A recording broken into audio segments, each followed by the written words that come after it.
No, I could add it on there.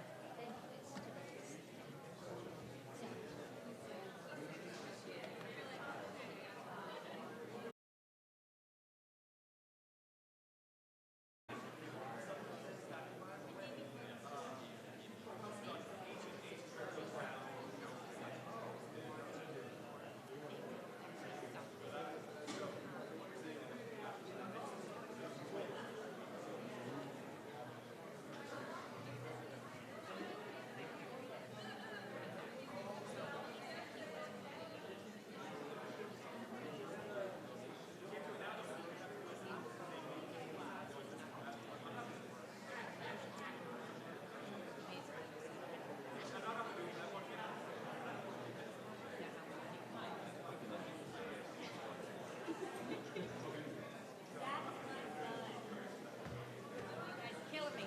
Can I get some overtime for this, boss? Where'd she go? Yeah, the comptroller might not give it to me. Yeah. Right. Give me a memo. Hey, so how you doing? Alrighty.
I haven't gotten the.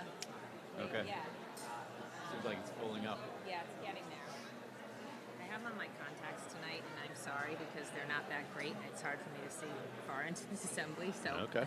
just so you know, if you're looking for me to tell you who's somebody, I can't tell you tonight. It's quite all right. I can't see beyond Ruth Tremaci. That's about it. Halfway up. Thank you. Step on my part.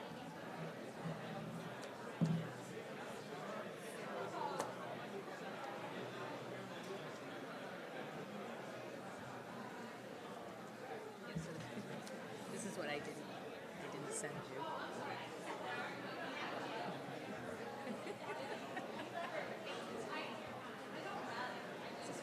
This video clip came this morning.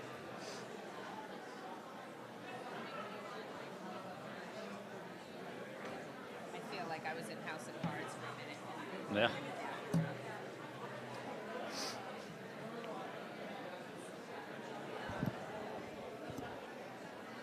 Are you aware of any revised motions besides 28 is the only one I have, yeah.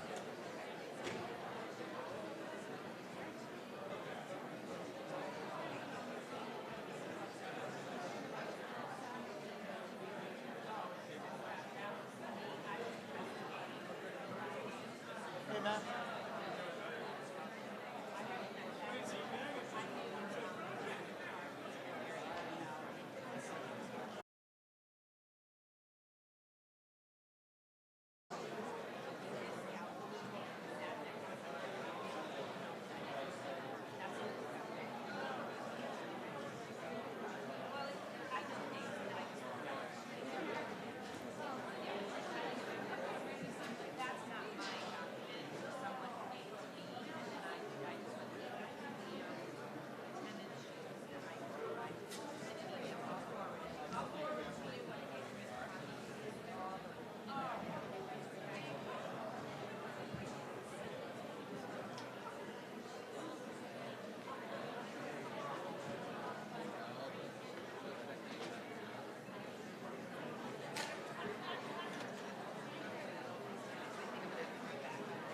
I'll go check.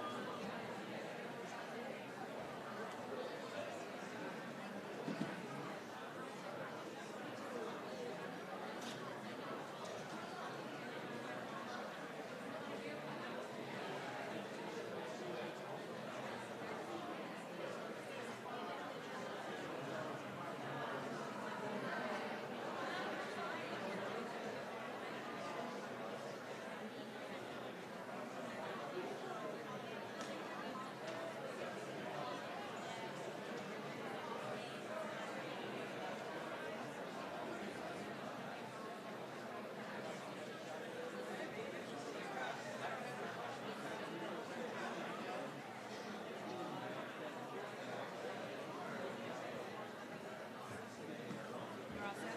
Right, 126.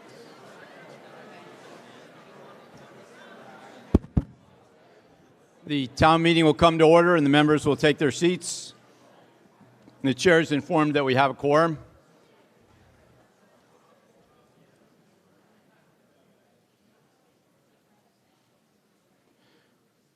We'll start our meeting as we always do with the Pledge of Allegiance. If you could please rise and join me in the pledge.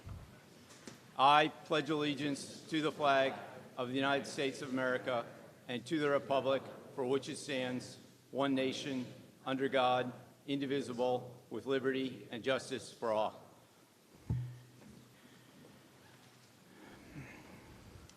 Tonight, there is a pending motion for reconsideration on Article 11, which will allow Mr. Howley to address. Subsequently, we will move through the remainder of our articles with respect to the receipt of the capital report, a few other matters before us, some capital allocations, some readjustments of the existing budget, and then finally on the committee reports, we'll receive in the last article a report from the Climate Action Committee, which has been extraordinarily patient and waiting for their moment. So I would ask you to extend an equal amount of patience when we get to that point. The chair is in receipt of, as it often is, a building level of correspondence with respect to the conduct of the meeting.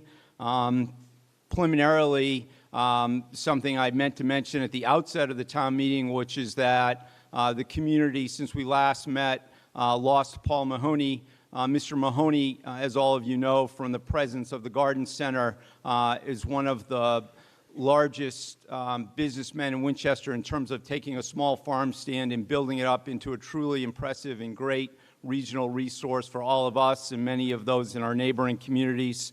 He was a very generous benefactor to the town and its causes, and we want to take a moment to convey our condolences to Mr. Mahoney's family. On a happier note, I'd like to congratulate the Winchester High School girls soccer team, which are the Division II champions.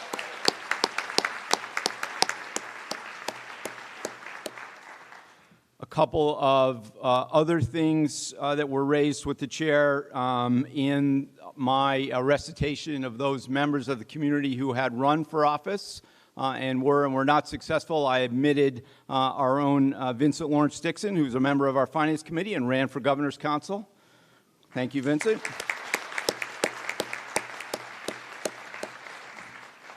The Governor's Council is somewhat of a colonial relic. Until 1918, it was in the line of succession.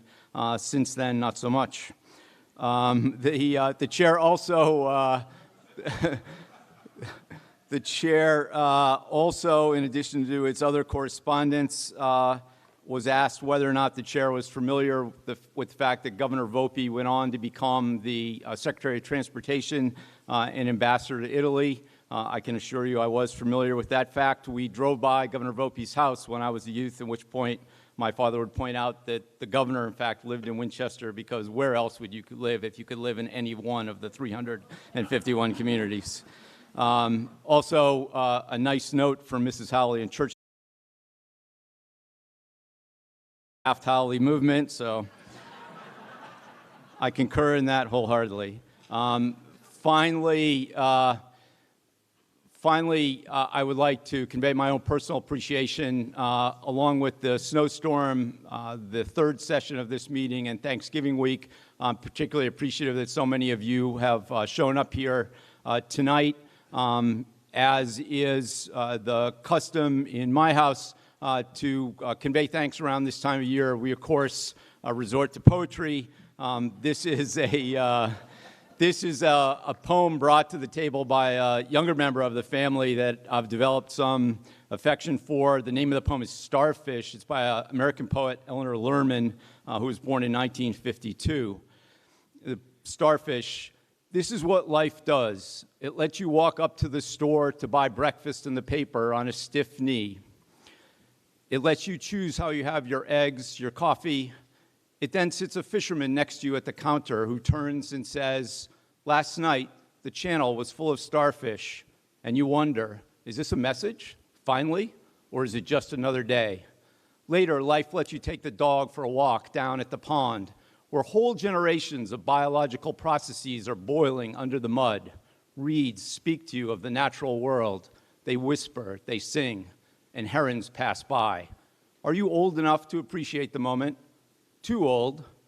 There's movement beneath the water, but maybe it is nothing. Maybe it is nothing at all. And then later, life suggests that you recall the years that you ran around, the years you developed a shocking lifestyle, advocated careless abandon, owned a chilly heart. Upon reflection, you were surprised at how quiet you had become. Then life sends you home to think about all of this, which you do for quite a long time.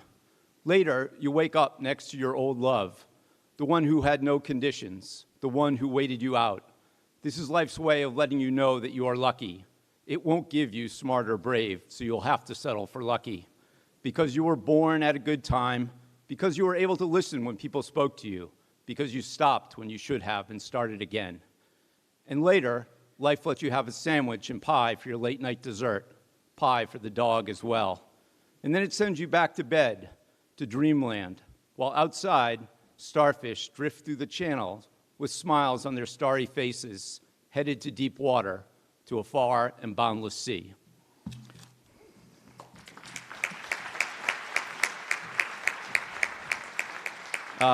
With that, the Chair Pro Tem on Article 11, Mr. Howley. Now that's upsetting. He knows that you're only allowed one poem at town meeting, and I have been working on this thing for a long time. All right. So I want to quickly remind the meeting where we are and how we got here in Article 11, also known as the zombie article. Over 3 hours of debate over 2 sessions, 2/3 of town meeting members who voted to approve Article 11.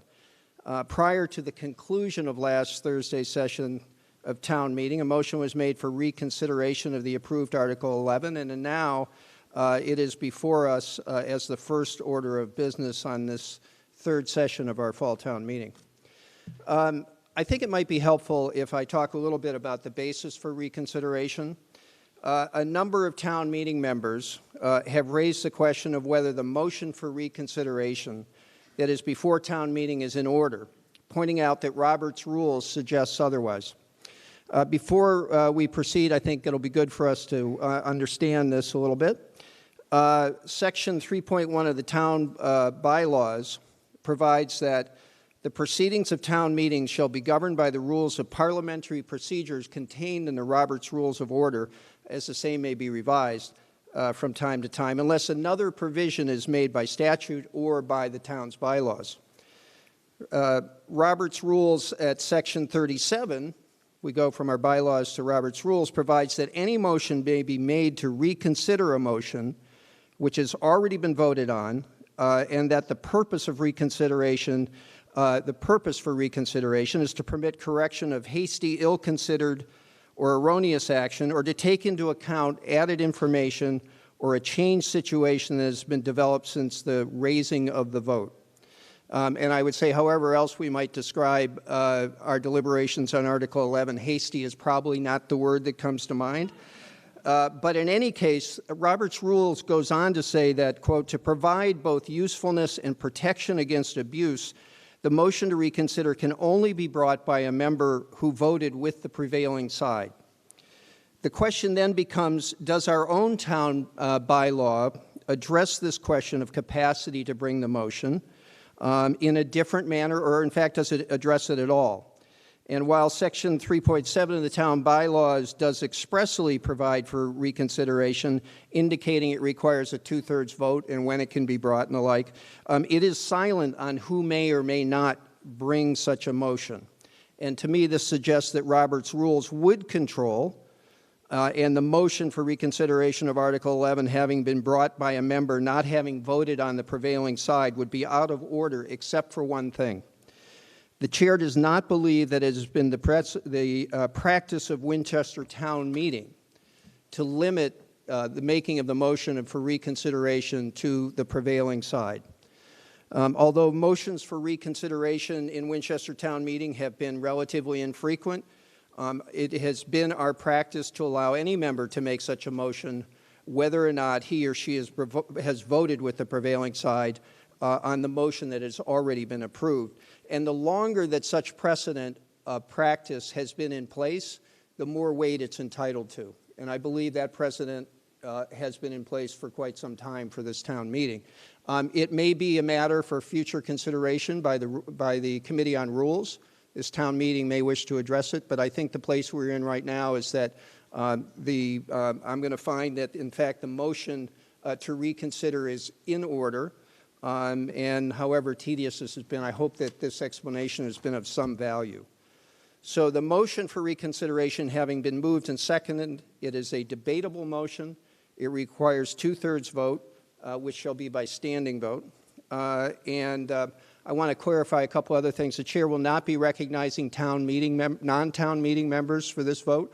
I think this is something that, after all of our discussions, is certainly the town meeting is well qualified to address it. I would ask that any speaker who is going to address this issue come forward and use the standing microphone or the podium and limit their remarks to 5 minutes. And I would suggest that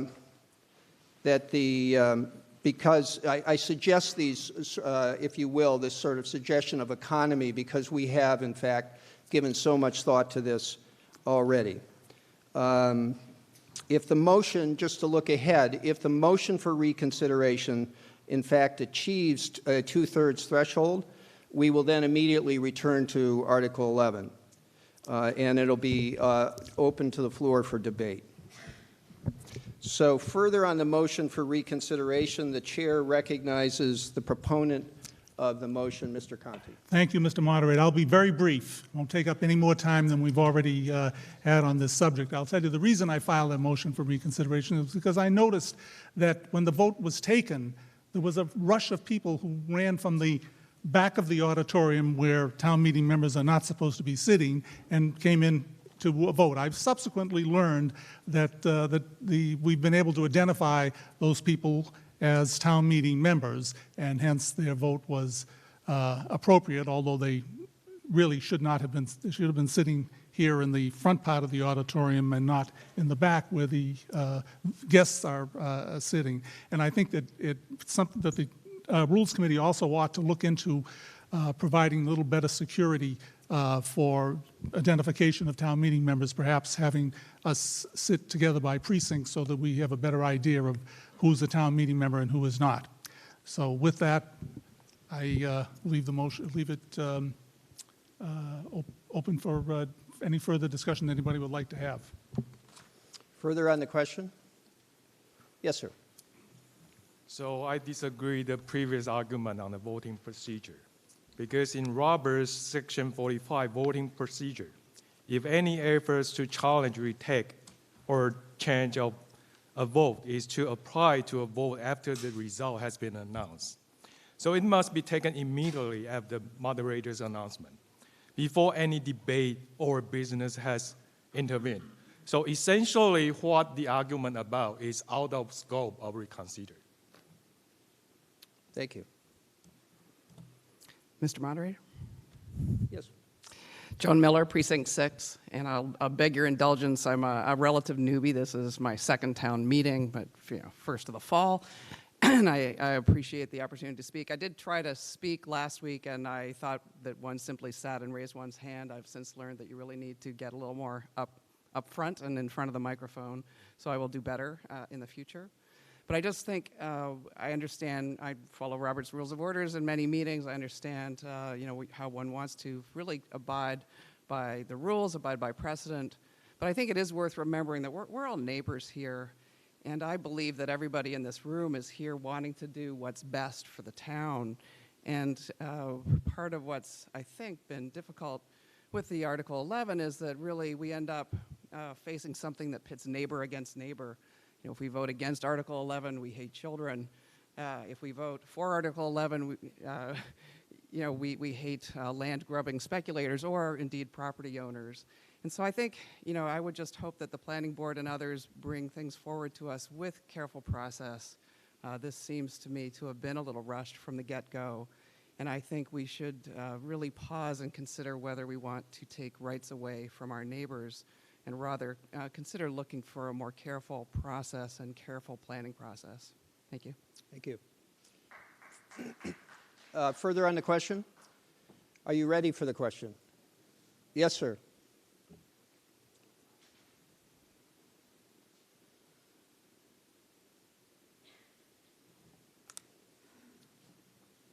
Yes, John Lowy, Precinct 1. In the dance of trying to work efficiently within the town meeting process, I am for this reconsideration only because the people involved who we all care about really should have the time of all of the information.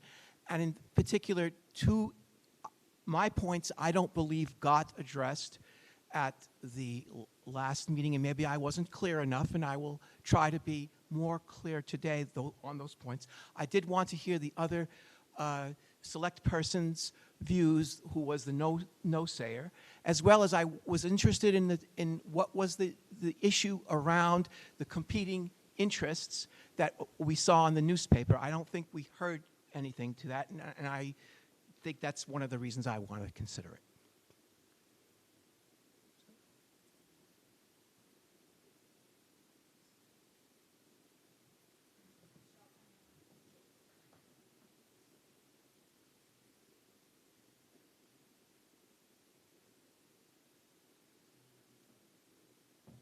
So in conferring with town council, the second no vote, which I think was the question by the with regards to the select board, is not the matter which is before us today for at this moment for reconsideration.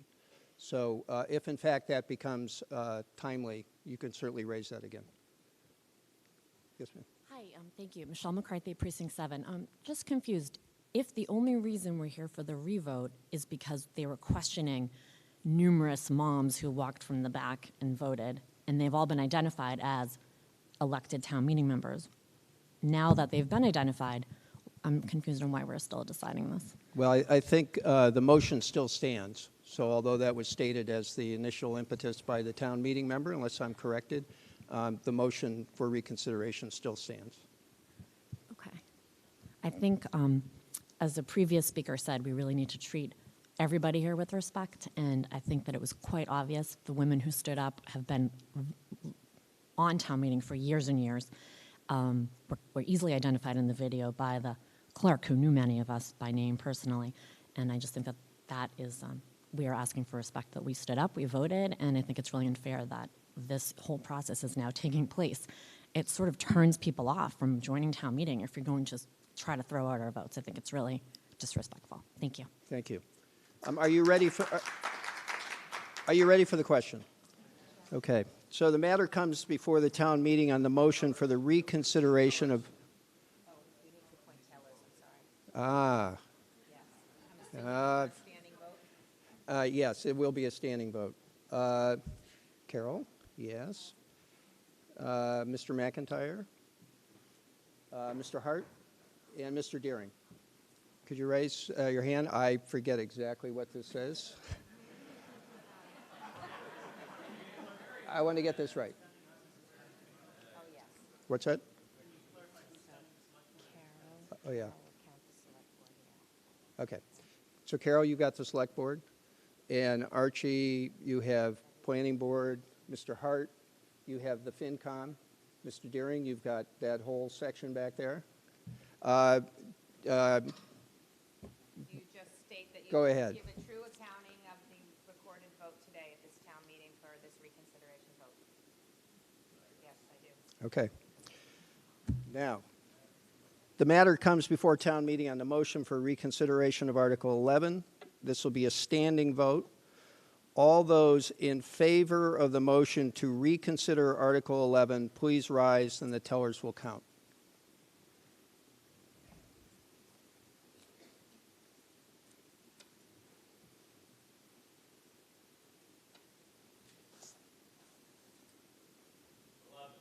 Eleven. 5, 7, 2. All those against the motion to reconsider Article 11, please rise.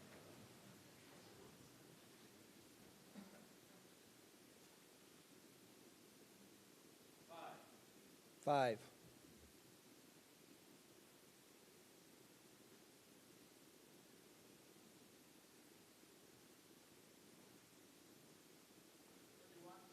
31. 32. 46.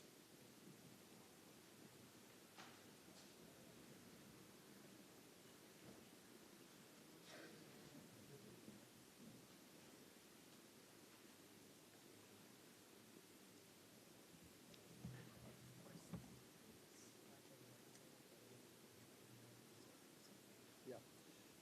139 members having voted, 25 in the affirmative, 114 against. The motion fails. Thank you very much. We appreciate it. Back to Mr. Haley.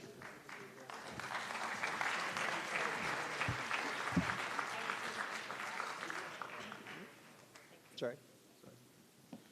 Well done, Tom. Thank you very much. That was not easy. This brings us to Article 20. Under Article 20, in which the town, through the Select Board, seeks to enter into a payment in lieu of taxes agreement for the provision of solar photovoltaic energy generating facilities. Brought by the Select Board, it's moved and seconded that the town approve Article 20 as printed in the warrant. It appears on page 23 of the warrant book. On behalf of the proponents, the Select Board, through their member, Jacqueline Welch. Ms. Welch. Okay, thank you. Hi, I'm Jackie Welch. I'm a member of the Select Board. Can you guys hear me okay? Okay, how about now? Okay, thank you. Thank you, Mr. Moderator, and thank you, Mr. Halley, for doing such a great job as a stand-in moderator. Thank you so much, Town Meeting, for being here and for your patience. Third night of Town Meeting this fall. Thank you for those in the audience who are not Town Meeting members. It's a wonderful opportunity and experience to have shared democracy in our town, and I always think it's great when we have non-Town Meeting members here, and I honestly think that it'd be great if we had more. So for the next spring Town Meeting or a special Town Meeting, if we have one, if you guys can talk it up, because I think it's a really great experience, and at least to come for part of it in any event. Thank you so much, WinCam, for all you do for the town and for televising this town meeting. Thank you so much, FinCom, and also Planning Board, all the other boards, full of so many great volunteers who work so tirelessly for the town. So getting to Articles 20 and 21, I can't help but to offer a little sunshine on our town meeting. So in any event, hope you guys have had a chance to read these. They're very interesting in what they include as far as exactly what these particular warrant articles are focused on. So we're going to go right to Article 20.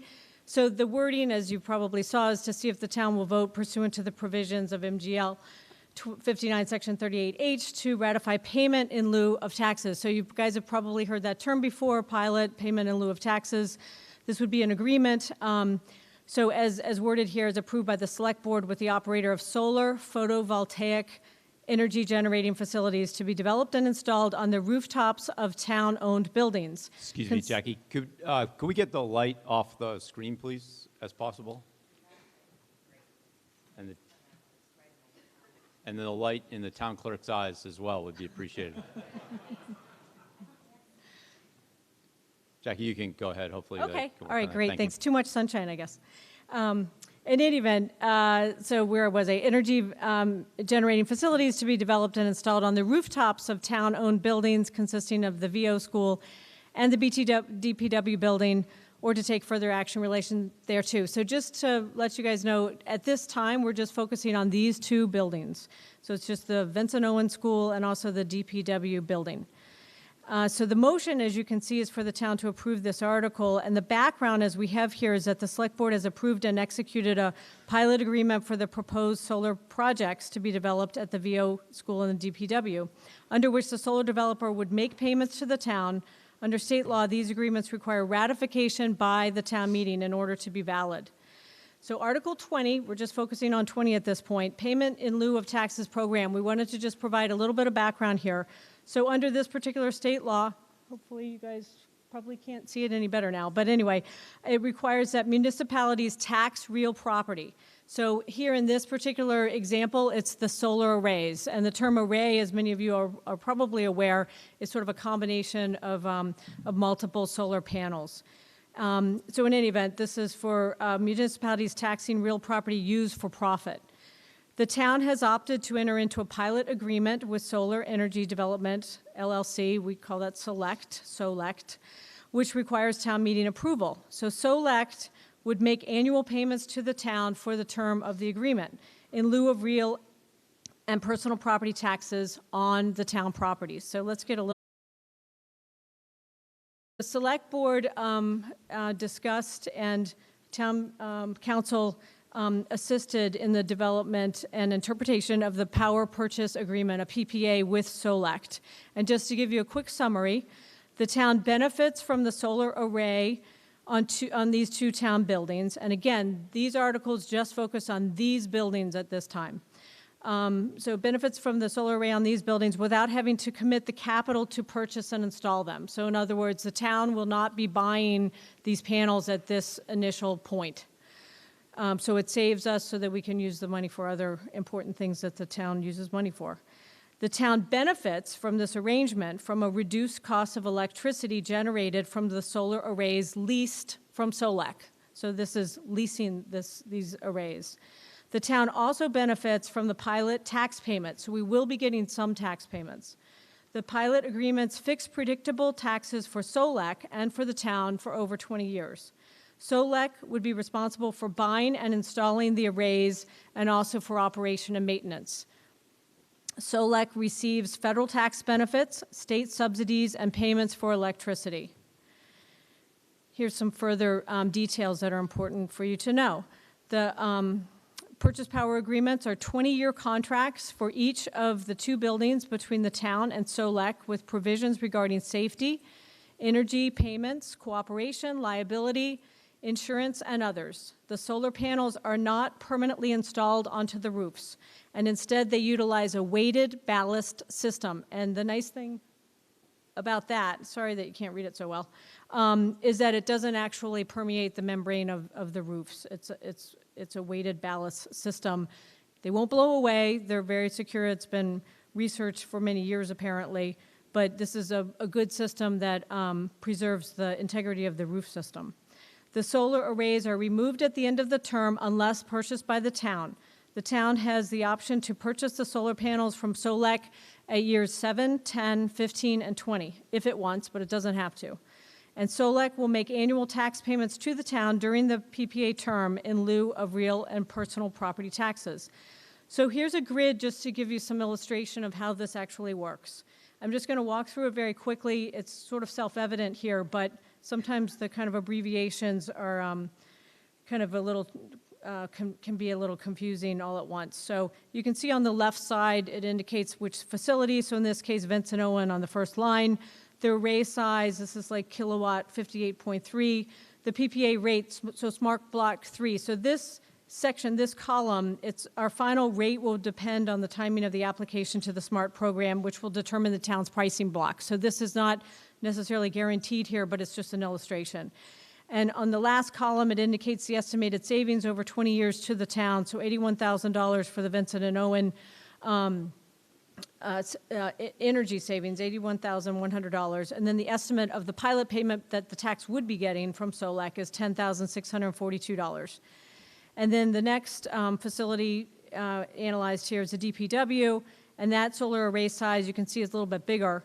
And then there's the PPA rate is listed here. It's a little bit higher, and the estimated savings over 20 years here to the town for the DPW array is $122,986, and then the payment of taxes that we would be getting is $14,189. So there's a lot more detail that's been provided in some of the materials, the handouts. There's also, I believe the PPA has been online for a bit of time, but just so you know, that this next slide is going to give you a sense of how this will appear at the Vincent and Owen School. So your first question might be, gee whiz, why isn't it like all over the roof kind of real estate there? And the reason from what we understand is that this allows the Vincent Owen, looking at Mr. Nixon, to potentially have a roof added at some point, or just give some more flexibility. So that's why the VO solar array system is just in this particular area. And SOLEC has been involved, from what I understand, in determining both the location and the number of panels. So that's how VO would look. The panels are, from what we understand, what we've been told, are nice and sort of state-of-the-art for right now. So this photograph, unfortunately, it's a little more confusing than it is helpful, but it was the best one we had because I really wanted to show you guys what these rooftop areas would look like. So this is DPW, and it's a little bit more real estate than you might have otherwise known. And so that's what the solar array panel would look like on the DPW roof. So in any event, I'm going to move to Article 21, but maybe actually, I guess we have to have a vote on 20. Yes, we do. Okay, so I'll just wait right there. I know you guys can't wait to get to 21. Just a second, Jackie. May we have a recommendation from the Finance Committee? Mr. Cotillo, the chairperson of the Finance Committee. Finance Committee voted unanimously for favorable action since this is a requirement for the solar project, as we understand it, which is expected to save the money for the town, 180 to 200K over the term of the PPA. Further on the question? Yes, sir.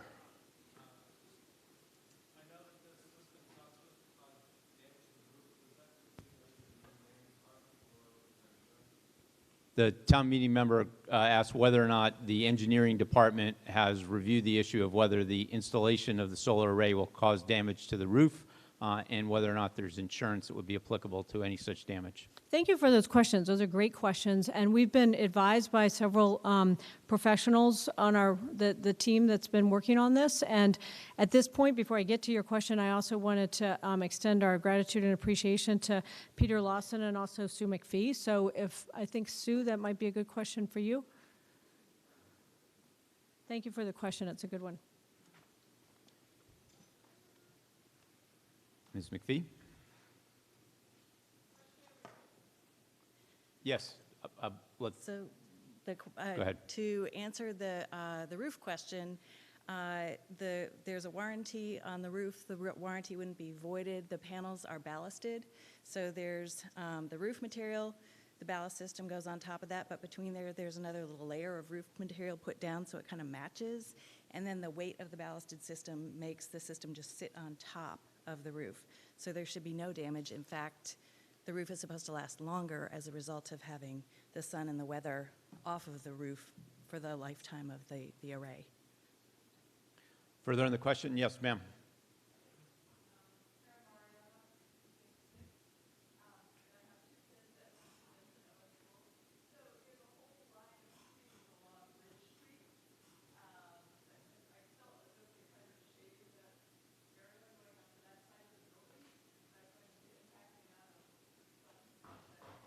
The town meeting member's question is whether or not the tree line along Ridge Street will impact the sun that reaches the solar array.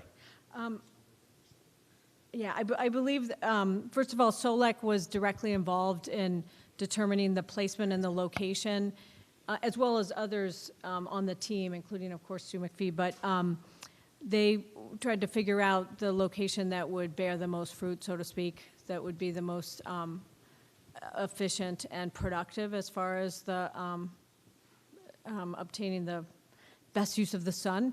So if you'd like further details on that, perhaps Sue has some comments on that. Thank you.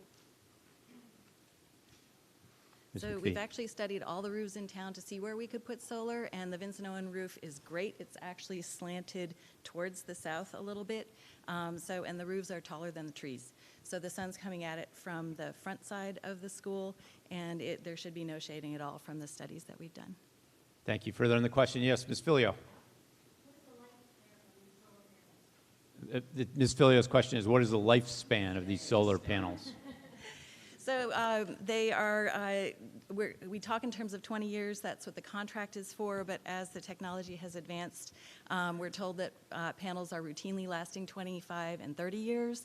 So since this is a 20-year contract, we anticipate that if we still have the panels up there and they're producing, it would be an option for the town to keep them there through 25 and even 30 years if they're continuing to be productive. Alternatively, if the technology has advanced so much that we want to replace them with something else, the vendor is beholden to us to remove them at 20 years at their expense. So we really have options built in along the way, and then certainly at 20 years.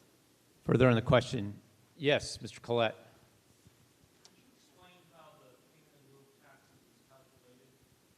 That one's not me.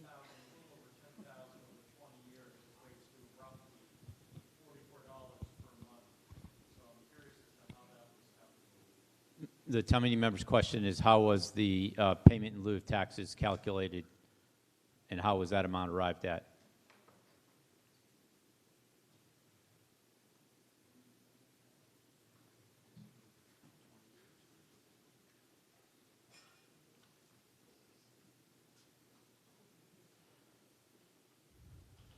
Good question, Mr. Collette. The select board's having to confer on that.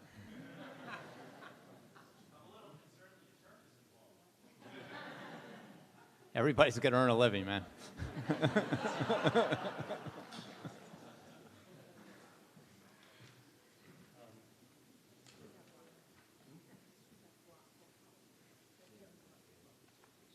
In response to the town meeting member's question, Arthur Krieger, Town Council. Mr. Krieger. You shouldn't be concerned because I'm not going to say much about it. It was, as I understand it, and I was not the person in my office who assisted on this, it was the product of negotiation with Solect that has to do with the, it was a negotiation that, on the one side, the pilot payment, on the other side, the electricity rates. And the Solect, like all solar energy providers, needs a certain rate of return. And my understanding, this is just how the negotiations came out. If the pilot was higher, then the savings on the electricity would have merely offset it to preserve that rate of return for Solect. But I can't really tell you more than that, and I was not involved in the calculation. Thank you, Mr. Krieger. Further on the question, Ms. Winkleman.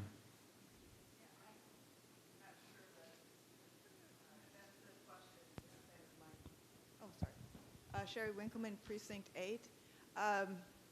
I'm a little bit confused about how the PPA rate works over the course of 20 years. Is that locked in at the moment that we are approved for this SMART program for the entire 20 years? Can that change over time? And if so, who determines that rate? In response to the town meeting member's question, Ms. McPhee. Ms. McPhee. It is locked in, so in addition to being a good price compared to what we currently pay for electricity, because it's locked in, it's also a great hedge against future.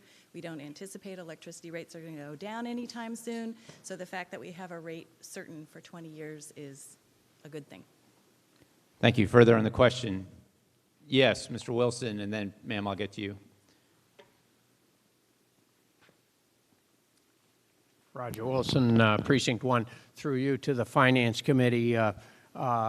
Did you calculate the present value of this deal, including the cost of the railing, which is the next motion? I didn't bring the calculations, but I did check, and it's positive, but it's not nearly as promising as what's up there.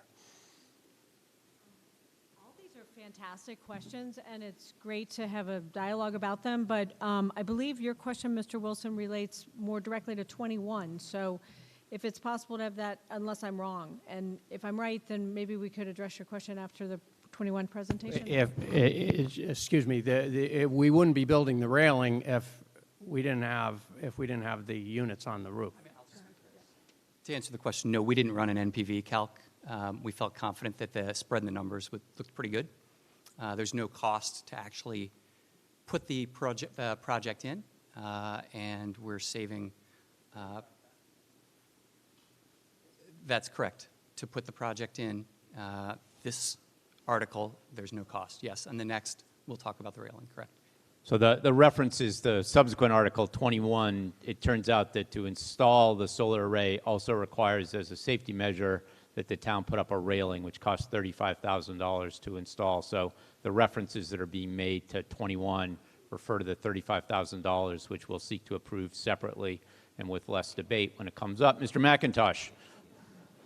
Thank you, Mr. Moderator. I hate to be down here, but I'm just curious, what if Select has financial problems and goes bankrupt or something? What happens to this whole system? Mr. McIntosh asked about the solvency of Select going forward and what would the consequences be. Ms. Welch. Another excellent question. The PPA agreement is about 1.5 inches, I think, and it includes all kinds of indemnity and liability and insurance questions. I believe it has been posted online. If any town meeting member would like to look at it, because it does contain a lot of interesting provisions. You might find it interesting, and also because in the future maybe we'll expand this to other buildings, but I don't want to get ahead. But in any event, it does include many provisions that would be fairly standard, but would protect the town for the topics that you just raised. Another very good question. Did you want to add anything, Sue? No, I'm wondering if we should postpone this until we have some time to look at this. I think the agreement has been on the table and was listed as part of the materials. Yes, ma'am. Further in the question.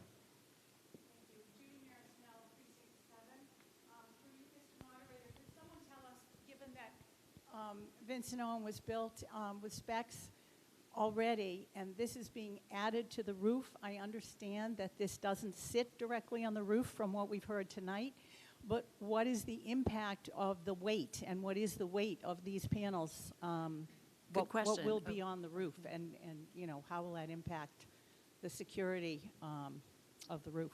Thank you. Ms. McPhee, in response to the town meeting member's question. Good question. This Vincent Owen, being a relatively new school, was built with solar-ready roofs, so it's all factored in there, and we're good to go.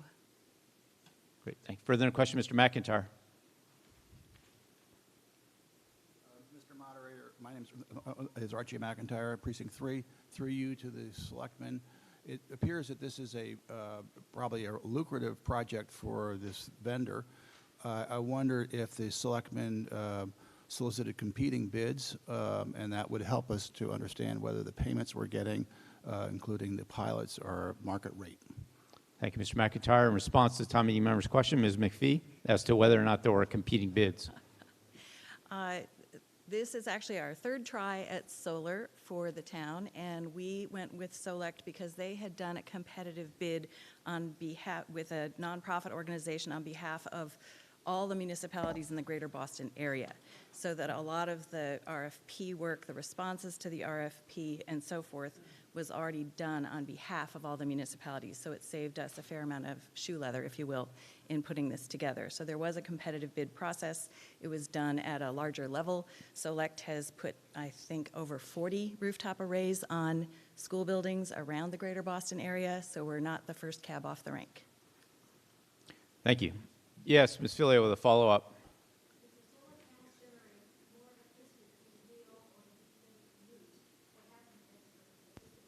The town meeting member's question is if the panels generate electricity beyond the capacity of the buildings, what happens to the excess capacity? Ms. McPhee.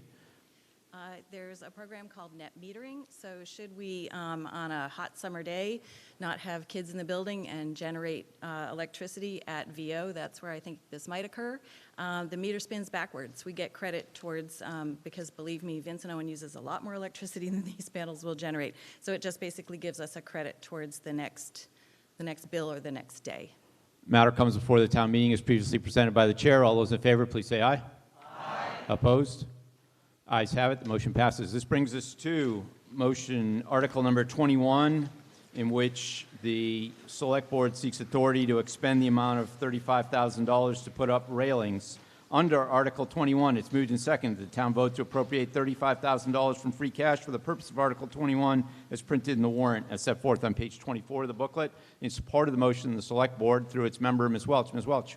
Thank you, Mr. Moderator. Thank you, Mr. Wilson, for having teed us up with Article 21. Your comments were excellent. And before I get to 21, thank you so much for all the excellent questions that were asked by town meeting members tonight. There's a lot to kind of put together here to understand, and to the extent that the town entertains the opportunity, should it come before it, to extend this kind of program or something like it on other buildings, then all of our knowledge base and experience and education with these will benefit not only town meeting members, but all of the boards and committees analyzing this. But I also wanted to thank Ms. McPhee for all of her hard work. She's part of the Energy Committee. From what I understand, her hard work has also helped the high school achieve a LEED Gold status. So we're extremely grateful to her for all of her hard work and professionalism for the town. You can see her facility with answering all of your excellent questions, that she really has a tremendous amount of experience and professionalism in this area, and we're so grateful to her to be part of this team.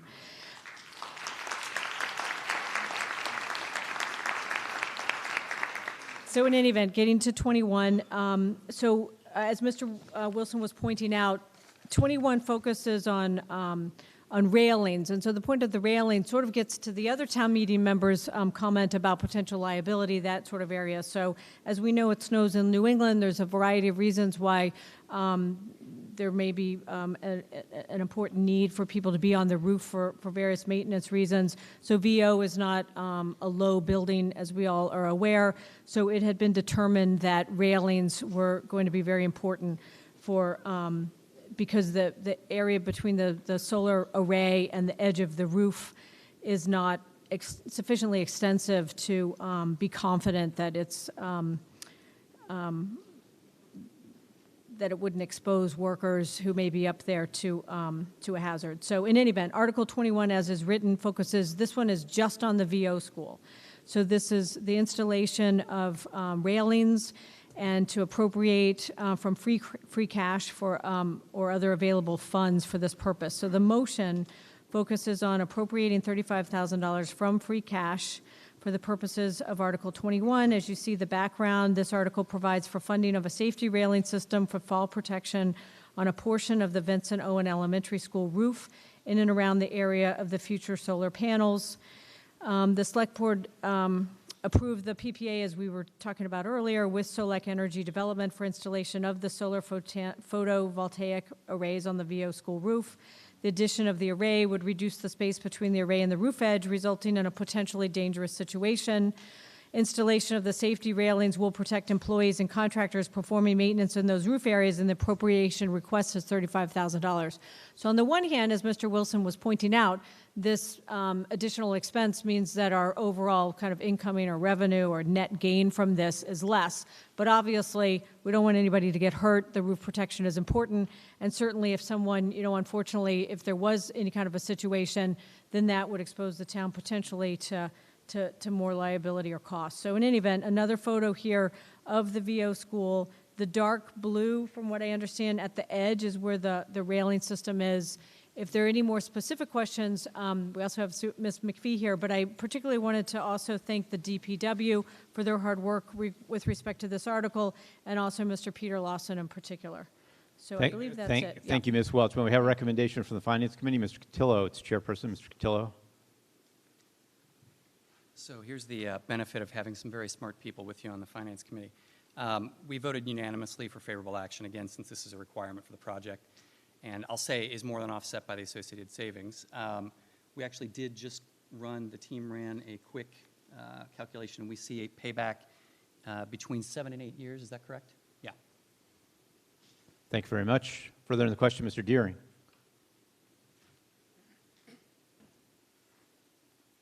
I'd just like to inform town meeting that the reason we're spending this money, because it is an OSHA requirement.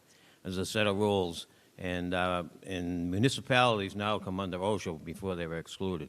So if we did have an accident and somebody fell off that roof, I'm sure the fine would be more than $35,000. Thank you, Mr. Deering. Mr. Richards. I'm Jack Richard for Precinct 1. The discussion, I guess, has been about whether we need a railing. I don't think anyone disagrees.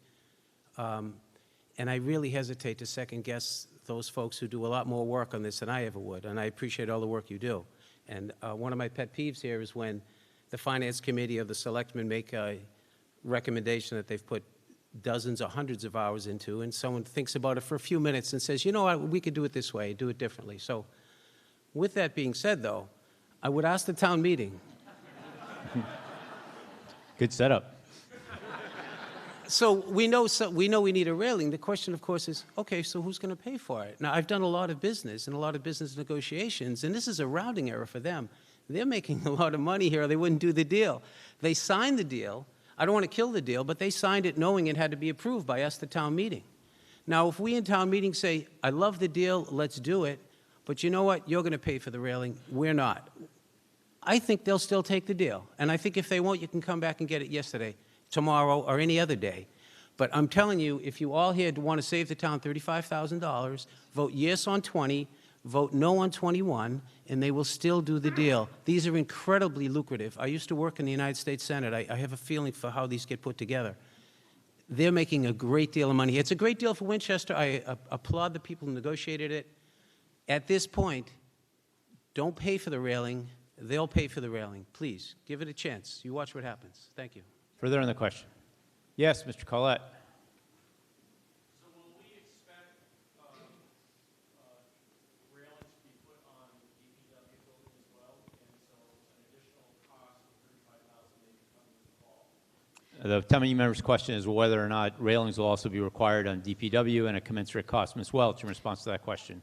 Excellent question again, and we weren't withholding any information from you. We simply weren't asking for any money on this one. So the building's a little bit lower, but also thanks to the hard work of the DPW folks, including, of course, Jay Gill and also Peter Lawson.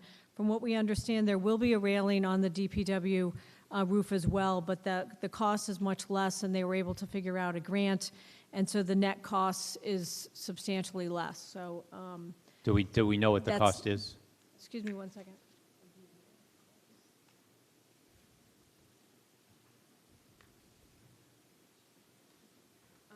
Yes, thank you. So from what I understand, the DPW railing is $14,000. The grant is $8,000, and so the net cost is $6,000. So there won't be there is not a request at this town meeting for that amount of money. Thank you very much, Ms. Welch. Further on the question. Yes, sir. Manny D'Ambrosio, Precinct 6. In the previous slide on the previous article, you mentioned safety was part of their scope of work. We're talking about railing now to be a safety issue. So it would seem that that would be their scope of work. Going beyond that, on the railing, I believe it's 5,000 pounds per square foot for the railing. I believe that the railings we're talking about will be a full penetration through the roof. It will, in that case, what's the story? If it is, how are we taking care of the warranty of the roof? And if it isn't, how is the support being taken care of? Town meeting member's question is whether or not the installation of the railing will break the roof membrane, and if so, how are we addressing that? Ms. Welch. Great question. Thank you for that as well. And I believe Mr. Lawson may be the appropriate person to speak about that, if he could. Thank you. Peter Lawson from the Department of Public Works, former resident at the corner of Ridge Street, looking across at Vincent Owen, where he and brother Wayne were proud graduates. Okay. Mr. Lawson. Us Vincent Owen guys got to stick together. Go ahead. So yes, the system that we're purchasing is a standard one that they use during construction. It's portable, it's weighted, it interlocks. The actual Select company will be putting their own up during the project, then taking it down, we're purchasing similar that won't penetrate the roof. Further on the question? Majority vote required. Yes, ma'am.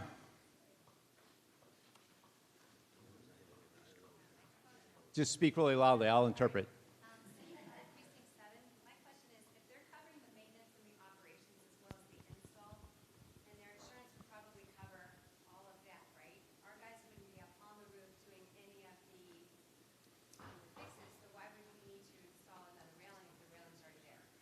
The town meeting member's question is if the Winchester people won't be falling off the roof, do we really need a railing? Ms. Welch. I apologize for that. It was I think that the question was well stated as to if the risk is to the contractor, should the contractor assume the installation? Thank you, Mr. Moderator. Thank you, town meeting member, for that great question. I think I heard a different part of the first one, and maybe I could comment on that. Mr. Lawson could comment on any other aspect of the question. So from what I understand, ice and snow will still remain the town's responsibility. So to the extent that there needs to be workers up on the roof of VO, that obviously we need fall protection, particularly because that area near the roof edge now will be more shallow in dimension. So, Mr. Lawson, did you want to add anything to that? Mr. Lawson, in further response to the town meeting member's question.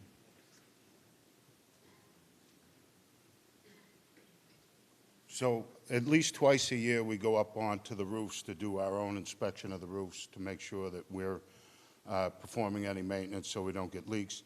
There's mechanical equipment up there that needs belting, grease. So there's several times that we have to go up there. There are no tether points up there to attach harnesses, and so that's why we really need it up there. Matter comes before the town meeting. Yes, ma'am.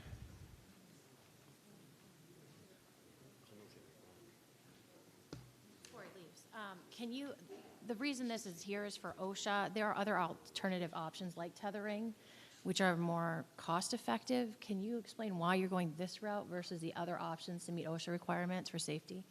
The town meeting member's question is whether, as an alternative to the railing, you could use a tethering system or some other way to comply with OSHA without the railing costs. I understand. I think some of the part of the answer to that question has already been addressed with respect to not having sufficient room for the tethering, but maybe Mr. Lawson could amplify on that so that the question's fully answered. Thank you.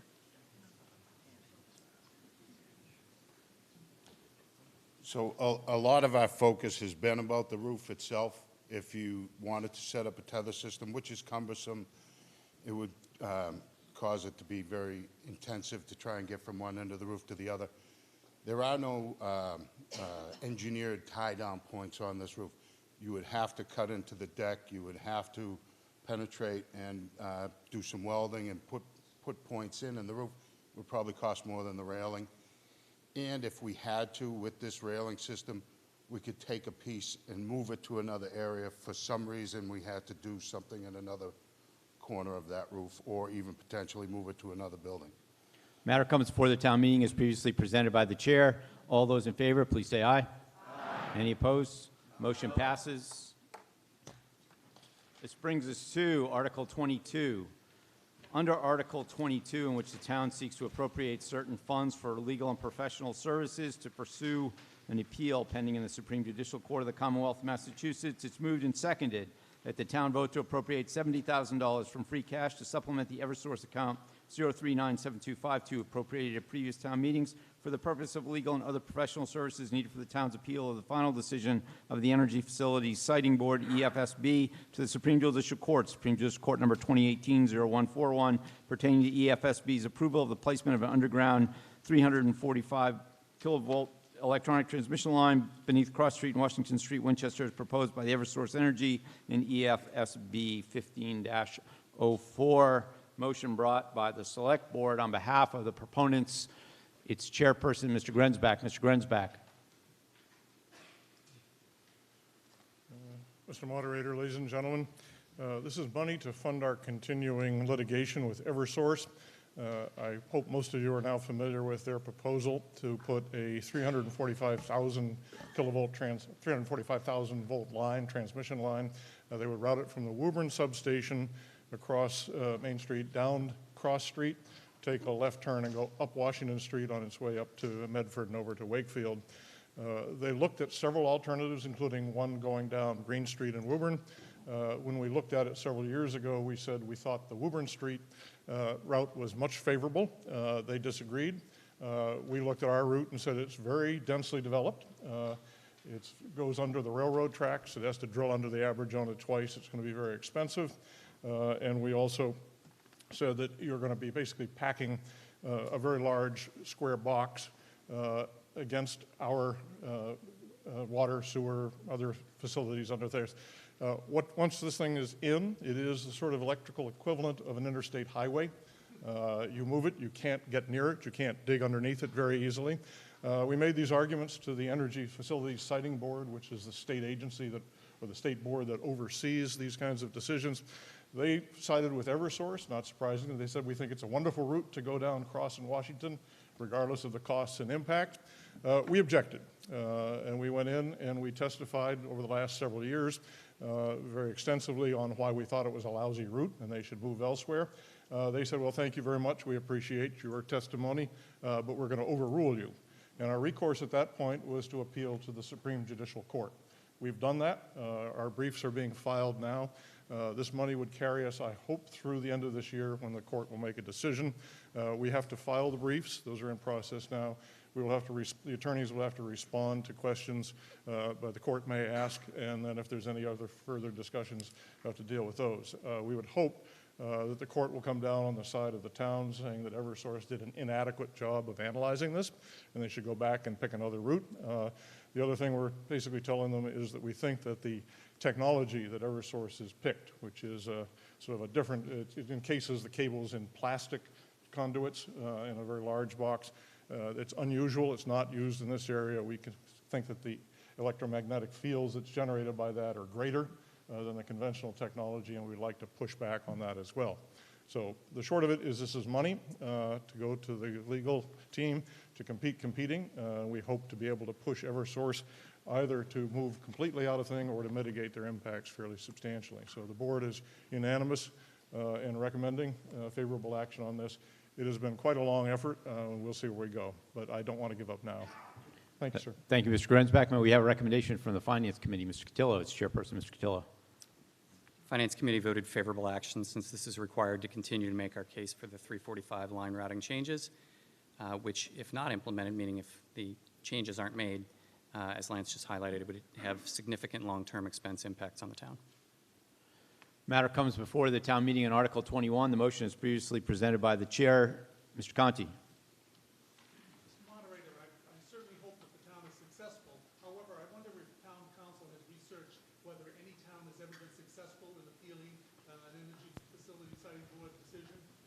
Mr. Conti directs a question through the chair to town council as to whether or not the town has done research as to whether any community has ever been successful in challenging an EFSB siting decision. Mr. Krieger, town council. Thank you, Mr. Moderator. The answer is I don't know, and the reason I don't know is that my office is not handling this matter. We represent a different utility and have been conflicted out of this entire matter since we became town council 2 years ago. Former town council has continued to handle it, and the appropriation tonight would be to continue those efforts, not ours. So I have had nothing to do with this matter. Mr. Conti with a follow-up. Mr. Conti asked the select board whether or not it can address its question, his question. Yes, we did look into the question. I don't know the answer I call, but we decided that we were not going to roll over and play dead, regardless of what the other towns may or may not have done. We have a number of issues on this corridor where we think that Eversource did a moderately and poor job. They looked at it section by section and then averaged over the entire route from Woburn to Wakefield to pick a route. In the process, I think they ignored, and our advice, Mr. Welsh advised us some years ago, they ignored the need to look at the environmental impact or blocking the name of the community, but the community impacts, and they really did not treat the EMF question very effectively. So we basically have said to them they need to unbundle and look at their individual sections, and the other area, particularly this is new, and is just the technology they're using. You know, the highway agency some years ago, if you will recall, went through and said we can drill through the Interbelt in Somerville and we ruin houses. Until they were sued, they wouldn't stop. In this case, I think Eversource is basically drilling through a suburban community at terribly high cost to us long-term and short-term, and I don't think we should give up at this point and let them try, regardless of precedent. Motion comes before the town meeting on Article 22 as previously presented by the chair. All those in favor, please say aye. Aye. Any opposed? The motion passes. This brings us to Article 23, an article brought by the Finance Committee to make certain appropriations from free cash to supplement or reduce appropriations previously voted for this year's fiscal year 2019 budget. Under Article 23, motion number 1, it's moved and seconded that the fiscal year 2019 reserve fund, account 0194302, appropriate the spring 2018 town meeting be increased by $60,442.61, which shall be funded by free cash. On behalf of the proponents of the Finance Committee, their chairperson, Mr. Cotillo. Mr. Cotillo, if you could address as well motions 2 and 3 while you're making your presentation. Sure. So this first FinCom article has 3 motions representing changes to the voted Springtown meeting budget. Motion 1 involves the $400K reserve fund that we manage to support one-time extraordinary expenses. As I talked about on the first night of town meeting, these are supposed to be used for unforeseen circumstances that can't wait until the next town meeting. So we've had multiple reserve fund transfers requests over the summer, already depleting the fund enough that we felt it was necessary to replenish from free cash. These reserve fund transfers are listed in the article background, and there's precedent for this type of replenishment. I would want to make sure that everybody's clear, if you remember from the presentation that I gave on the first night, that any funding that is not used will revert to the general fund at the end of the year. For FY 2018, we ended up reverting about $333K. FinCom voted unanimously to approve this. Motion 2 is a change to the budget required because of overestimates for principal related to McCall Phase 1, Phase 2, and Skilling's borrowings. Because this impacts excluded debt, it impacts the tax levy, i.e. our tax bills, and needs to be resolved before the Comptroller's December tax recap, which is in advance of our tax bills being prepared and going out in January. And FinCom voted unanimously to approve this.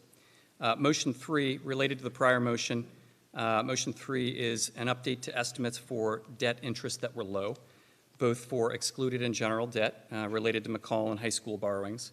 And again, because this impacts excluded debt, it needs to be resolved now to be accurately reflected in our January tax bills to ultimately ensure that we have the tax revenue to pay the interest. And again, FinCom voted unanimously to approve. Thank you, Mr. Cotillo. May we have a recommendation from the Select Board? Mr. Grensback. Sorry, the Select Board is unanimous in recommending favorable action. Article 23, motion number 1 is previously presented by the chair. All those in favor, please say aye. Aye. Any opposed? Oh, so, Ms. Pryor, why don't I read motion number 2, and then you can make your presentation. I apologize for that. Do you want to make it before the vote on motion number 1? I'm happy to go backwards. No? Okay. Yes. Motion number 2, it's moved and seconded that the fiscal year 2019 principal on funded debt, account 0171102, appropriate the spring 2018 town meeting be reduced by $32,000. Michelle Pryor, former Finance Committee member herself, on Article 23.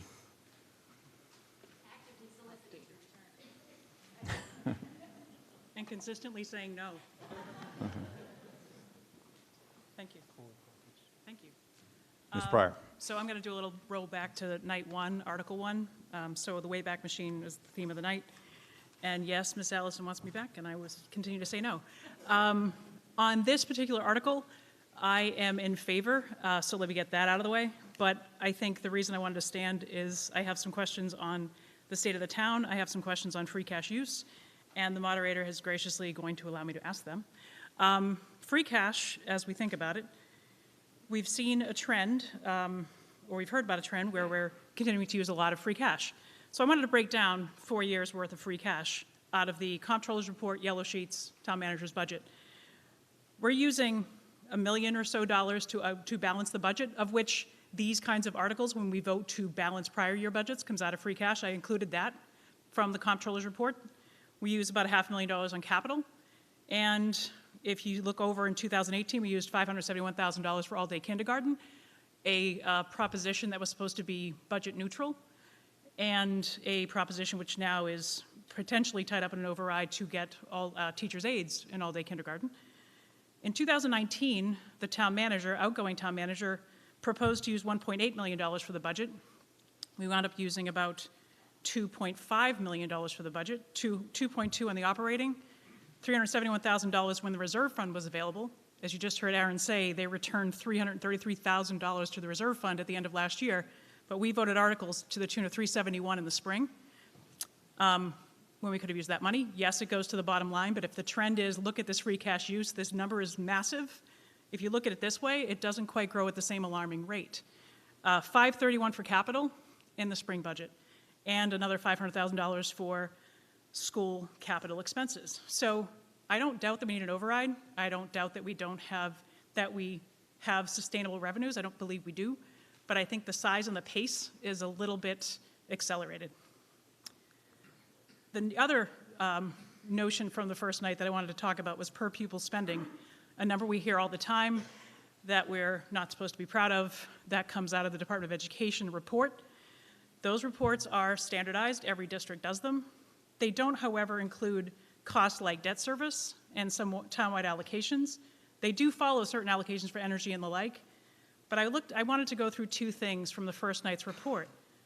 We heard from the select board that schools, if they remember that big pie, 67% was spent on education. So 2018's budget was $116 million. If you took 67% of that, what the town spends, that's $77 million. Divide that by 4,662 students, the investment is closer to $16,000 a student. Or go to the yellow sheet in 2018. Take the direct appropriation for schools and the vocational school of 50, and then look at other expenses on the town side, like health insurance, energy, debt service, $11 million, $2 million in energy, $12 million in debt, $7 million in public works, almost $1 million in payroll taxes. You could almost find another $20 million in supporting costs that subsidize school staff or school expenses. If we looked at that math, 50 plus 70 divided by the 4,000 students, we invest like $15,000. So I don't doubt that the DOE report is the DOE report. I don't doubt that it's $13,670. I looked it up.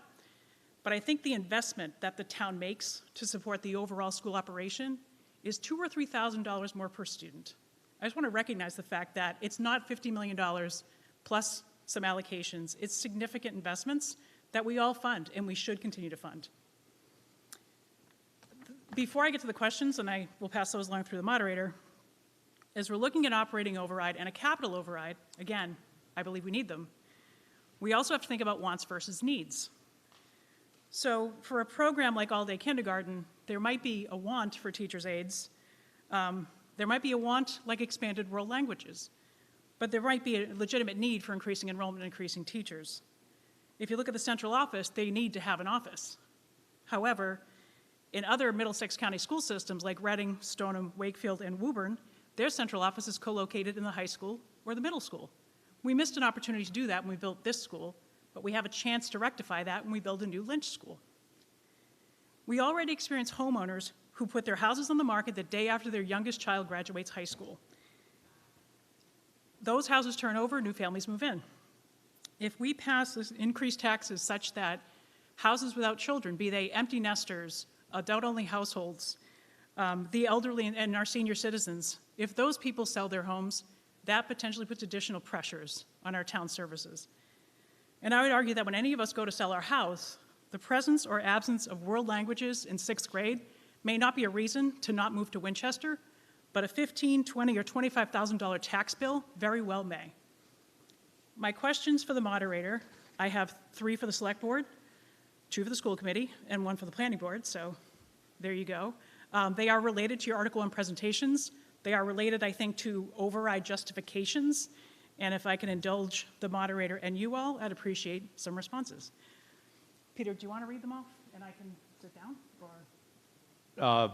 Sure, I'm happy to do that. The questions that Ms. Pryor put forth for the Select Board: how many active 40B projects are we currently contending with?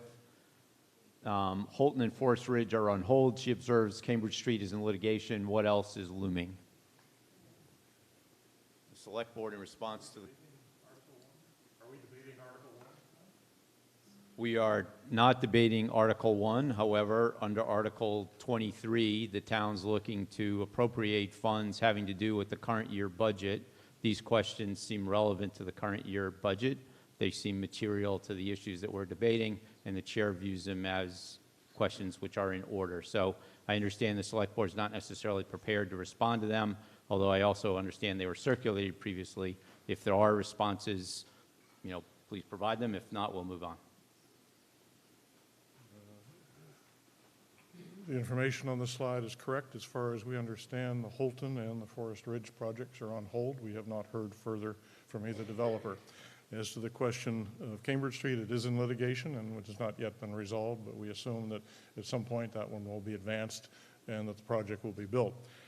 We don't know what else is looming because most of these projects are brought to us by private developers once they assemble land or control a piece of land, and they generally do not call ahead of time and tell us what's out there. But we assume because Winchester's current percentage is below 2% and the state target is 10, and we are open to 40B projects as a result, we assume that they will be coming. Whether they're very large or very small, I can't say at this time. And then further, Mr. Grinsback, with respect to any proposed override, is there an allocation or has a decision been made as to whether or not the override would fund the annual OPED, other post-employment benefit contribution?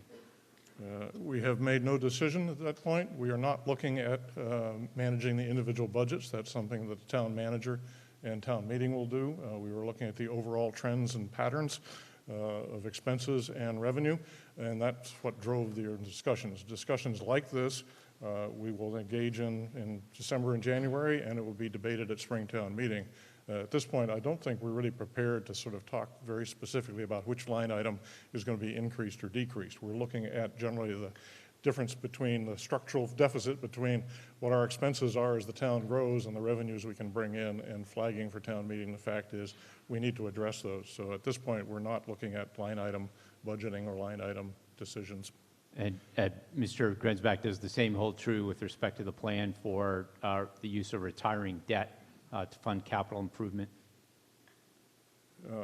We have had long and, I guess, arduous discussions all over the summer about how to treat retiring debt. None of the boards have made a decision on that. We've simply looked at the impact of shifting it to or from the capital accounts. And again, at this point, we're not trying to make decisions on issues like this. We are simply looking at the question of what are the implications if we do or don't do that to the future need for an override.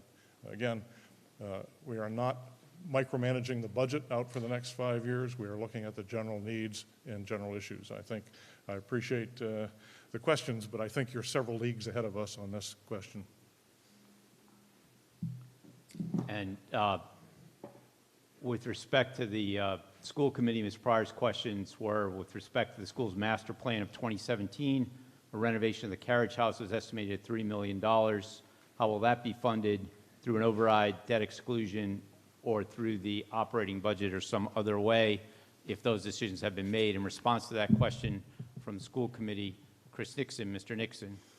If you don't mind, I'll answer it from here just so I can see it as I'm reacting to it. I don't know that I saw these questions before tonight, so I'll take my best swing. So how was it estimated? So Flansburgh Architects, they are the architects of record on the McCall Phase 1 and Phase 2 expansion. They are very experienced in the field. They also were the authors of the 2017 facility master plan, as well as the 2007 master plan. I think, Chris, I don't think anyone questions the estimate. It's just a question of, has the school committee yet arrived at a way to fund that? Oh, I see. Okay. So town meeting approved last spring schematic design for the carriage house. That is all that has been requested and all that has been funded. So I guess I would sort of steal Mr. Grinzebeck's reply. This question is maybe a little bit ahead of us. There certainly would be no request to renovate the carriage house until we had a better sense of what it would cost. So again, an analogy to McCall, town meeting funded schematic design for McCall gave us a better sense of what we needed to do, and at that time we came back and sought more resources. And finally, Mr. Nixon, with respect to the, is there an estimate or a plan to provide an estimate to locate the central office in the newly built Lynch Elementary School? So I appreciate that question, and I want to take an opportunity. I would take exception to Ms. Pryor's characterization that we missed an opportunity. If you read carefully in the master plan, we actually looked at 3 or 4 different scenarios for the relocation of central office. One of those actually was at the Lynch Elementary School. This is not a reimbursable expense from the MSBA, sort of like all of the modulars we had here at the high school during renovation, so that would be entirely on our nickel. And in fact, in looking at the many different options, it was the carriage house that came out on top. It was similar in cost to some of the others. It was, I can't remember, it was a little more, a little less than the Lynch option. The feeling was, if we're going to take up square footage for something at Lynch, we'd be inclined to make that dedicated space for students than take up space for administration. Certainly that's what's happened in the past at the Lynch we have, right? Central office took classroom space and ultimately had to move out. Thank you, Mr. Nixon. Mr. Jarius from the Planning Board, its chairperson, and the question Ms. Pryor asked is, given the recognized need for commercial property in the tax base, who is developing, directing responsible commercial growth in town? Mr. Jarius. Good evening. Unlike many of our peer communities, we do not have a dedicated director of economic development in our planning department. So currently, I would say that people who are developing commercial growth are the developers. We don't have anyone in the town who's trying to coordinate. Thank you, Mr. Jarius. Thank you very much, Ms. Pryor. Ms. Allison.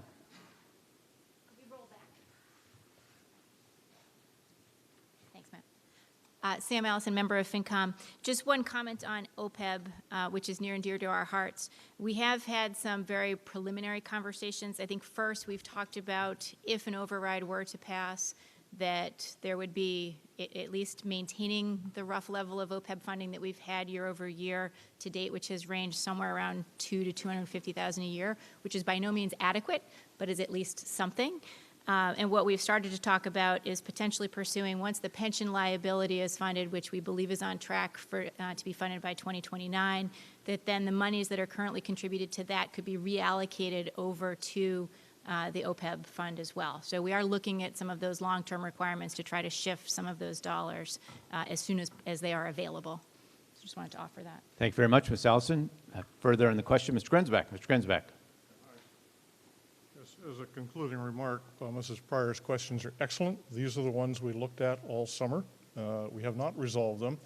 I would warn you that you can slice and dice these many ways at this level without basically answering the longer-term question is, do we have enough revenue to support the growth of the town? So we will be looking at these issues. We will be asking people for their, and the boards for their opinion on this. But there are no quick and easy answers to these. And the longer-term question is, do you have the money to support the growth in the town, regardless of how you slice and dice the reserve fund or where you put the Sanborn house or the carriage house. So we will be looking forward to discussing and solving all of these riddles over the next months. And I think the point we want to bring is at Springtown meeting, when we will bring the proposals back to you. That's the time to basically begin to think about whether you have enough money or not and how you're going to solve some of these problems. Thank you, sir. Thank you, Mr. Grensback. Thank you, Ms. Pryor, for the questions. I think they're important and substantive questions for all of us to focus on, and obviously questions that are going to be asked by the community. It's important not only that we do our best to answer them, but also that we receive them in an open manner and with some appreciation for the thoughtfulness of the inquiries. Our job is to be disciples to the larger community about what we believe the needs to be, and obviously we need to be responsive to the questions that are asked. So the motion comes under Article 23. Motion number 2 is previously presented by the chair. Moved and seconded fiscal year 2019 principal unfunded debt account 0171102 appropriate the spring 2018 town meeting be reduced by $32,000. All those in favor, please say aye. Aye. Any opposed? The motion passes. Motion number 3, it's moved and seconded fiscal year 2019 interested unfunded debt Account number 0171202, appropriated at the spring 2018 town meeting, be increased by $228,533, of which $219,194 should be raised in the tax levy and $9,339 should be funded by free cash. All those in favor, please say aye. Aye. Any opposed? The motion passes. This brings us to Article 24, an article brought by the Finance Committee to increase the fiscal year 2019 water and sewer enterprise budget to reflect increased costs and revenues. Under Article 24, it's moved and seconded that the Water and Sewer Enterprise Fund other expenses be increased by $25,741, of which $13,787 should be funded by water and sewer retained earnings, and $11,954 shall be funded by the property tax levy in accordance with Chapter 110 of the Acts of 1993. On behalf of the motion, its proponents, the Finance Committee, through their chairperson, Mr. Cotillo. Mr. Cotillo.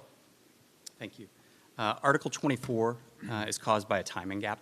So in this case, the Massachusetts Water Resource Authority, i.e. the MWRA final assessments of our actual water usage expense don't come in until after we vote the budget at Springtown meeting.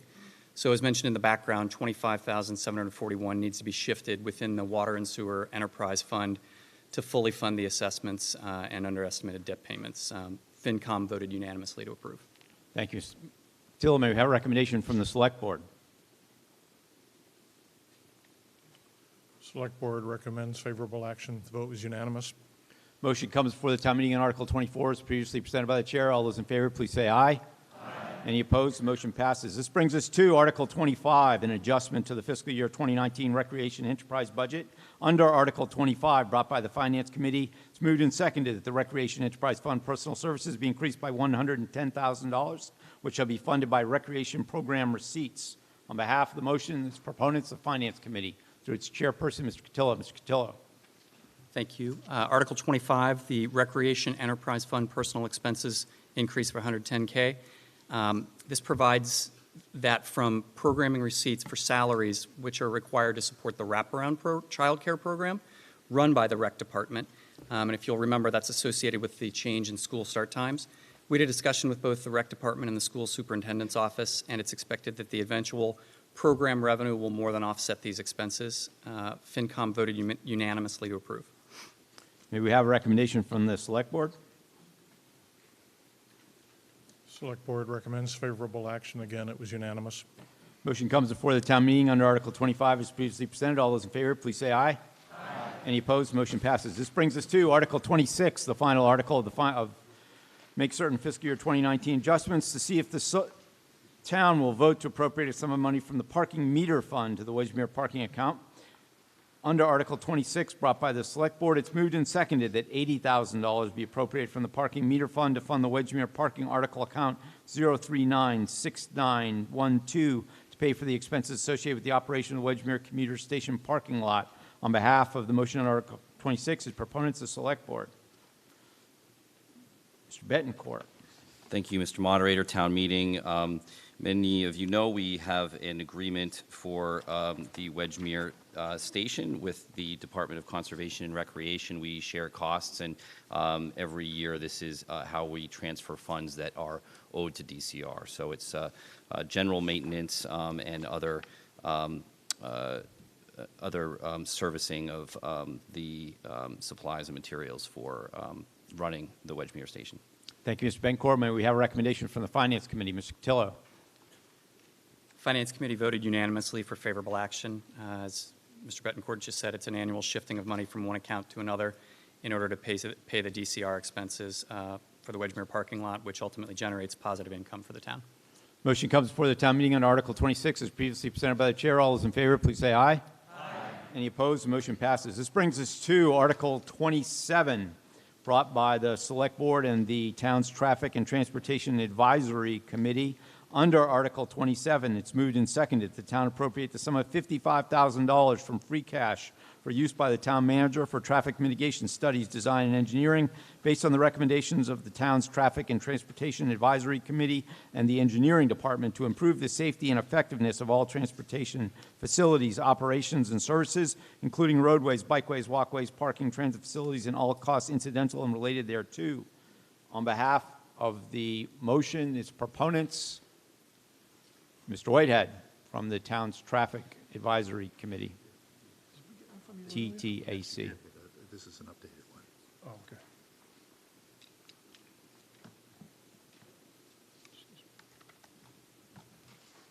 Version 2.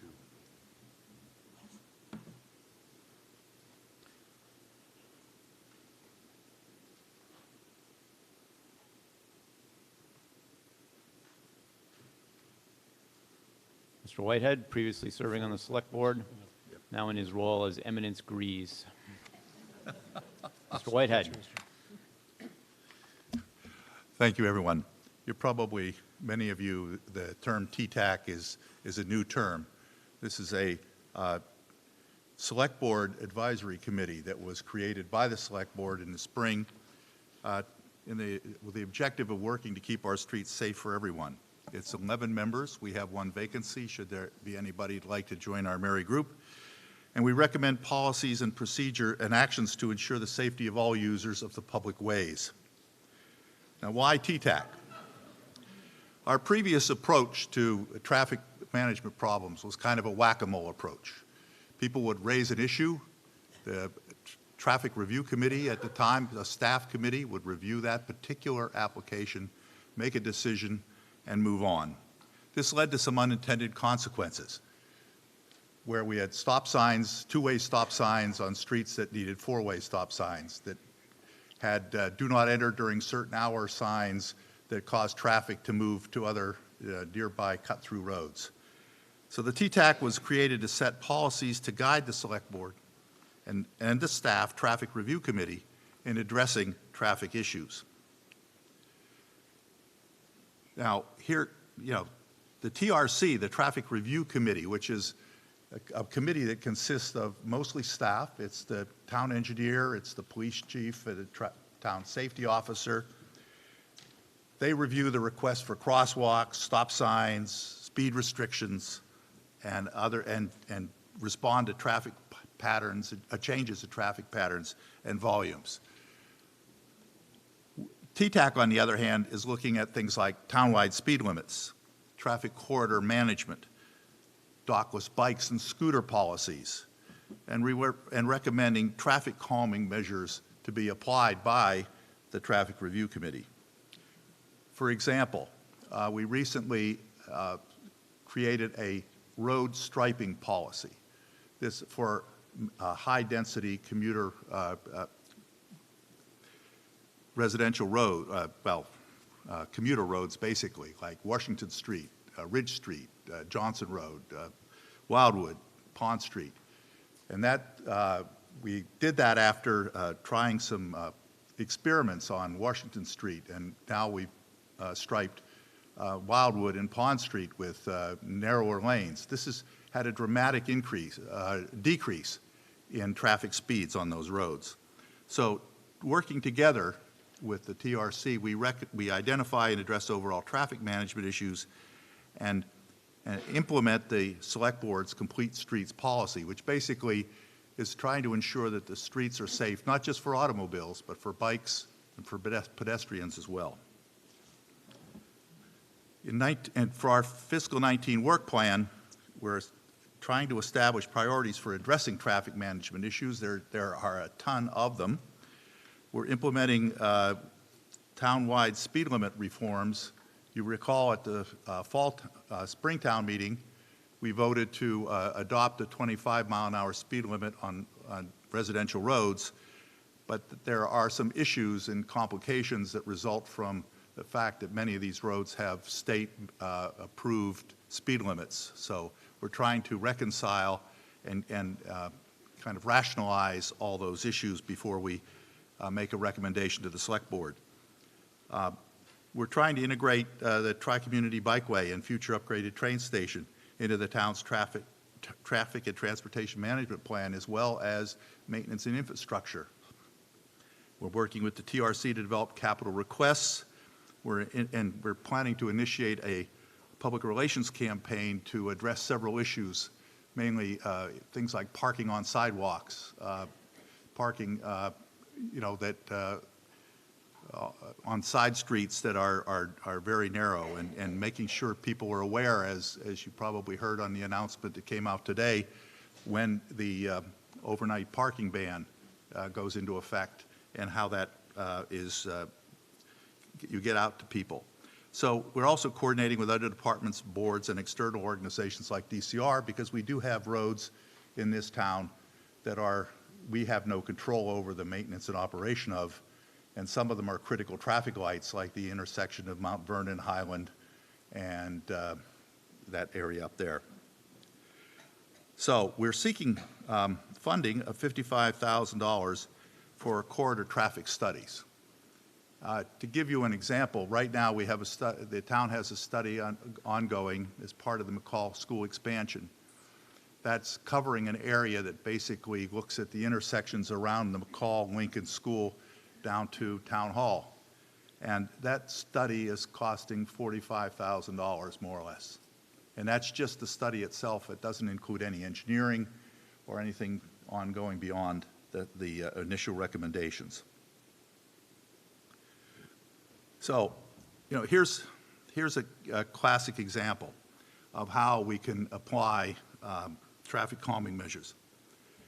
Myrtle Street and Myrtle Terrace have become cut-throughs.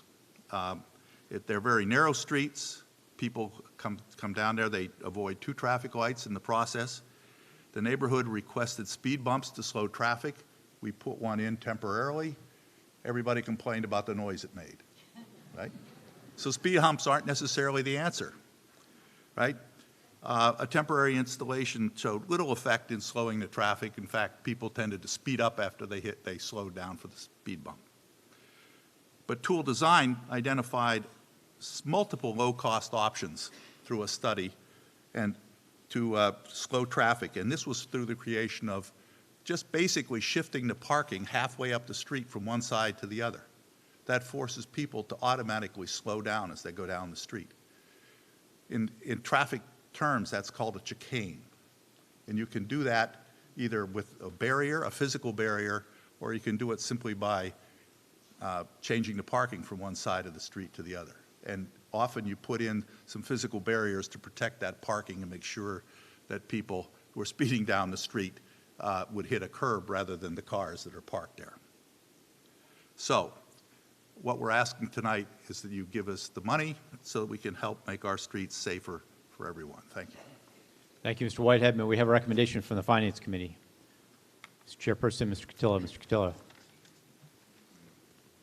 So Finance Committee voted unfavorable action, i.e. against this article. Not a policy statement or anything, simply that our understanding was that the $55,000 request is an estimate to fund 2 studies, and our vote was simply a request to actually see the proposals in hand before we would actually commit the funds from free cash. Thank you, Mr. Cotillo. Further on the question. Motion comes before the town meeting. Yes, Mr. Wilson.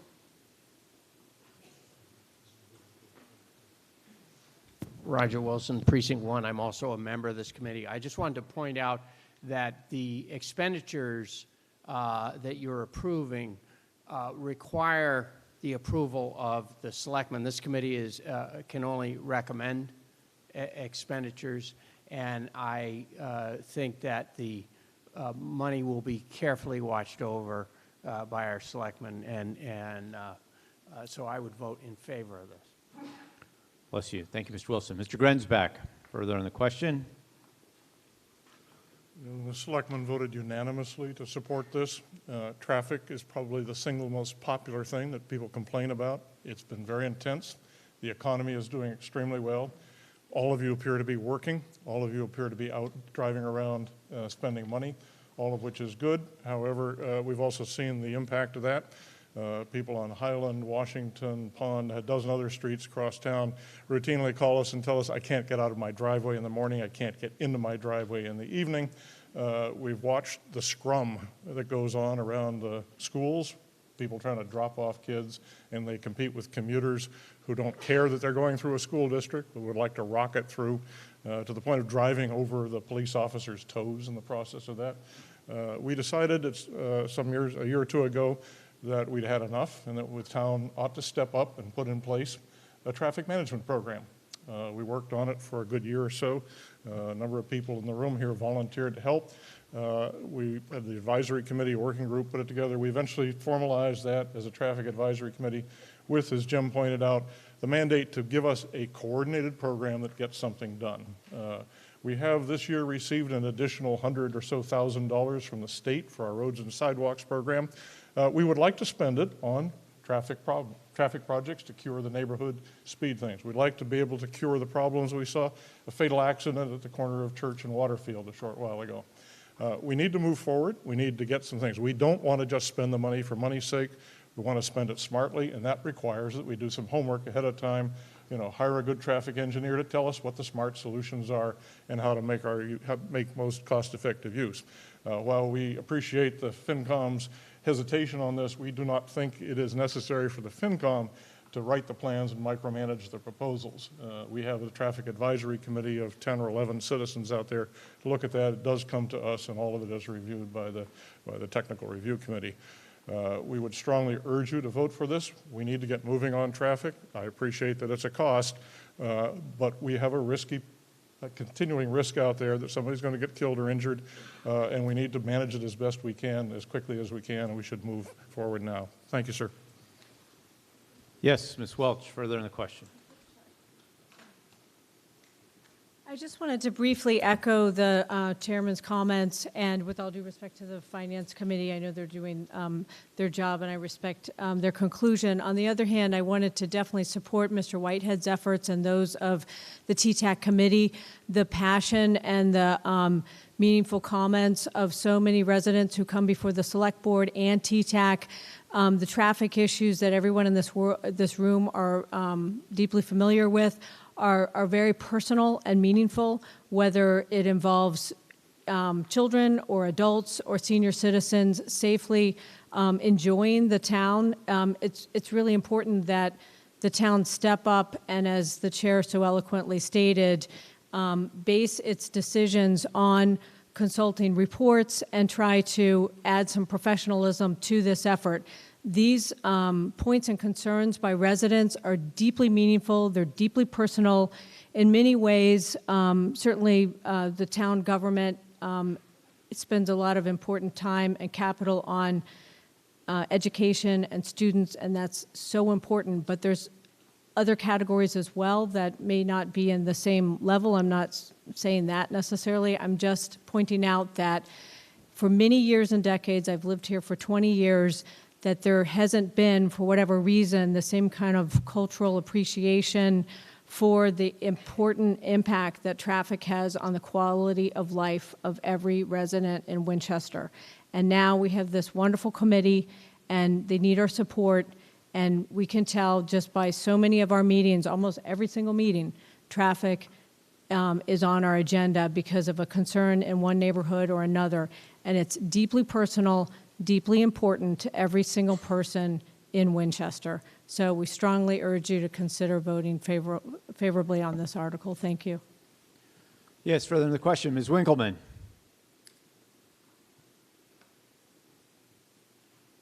So I believe it was stated that the study that's currently being done downtown related to McCall Middle School is supposed to cost $45,000, and they're proposing to do a corridor traffic study, which suggests to me would be of a much larger scope. So how is $55,000 supposed to cover a much larger scope project than something that was, near as I can tell, much more well-defined and cost $45,000? In response to the town meeting member's question, Mr. Grensback from the Select Board. Mr. Grensback.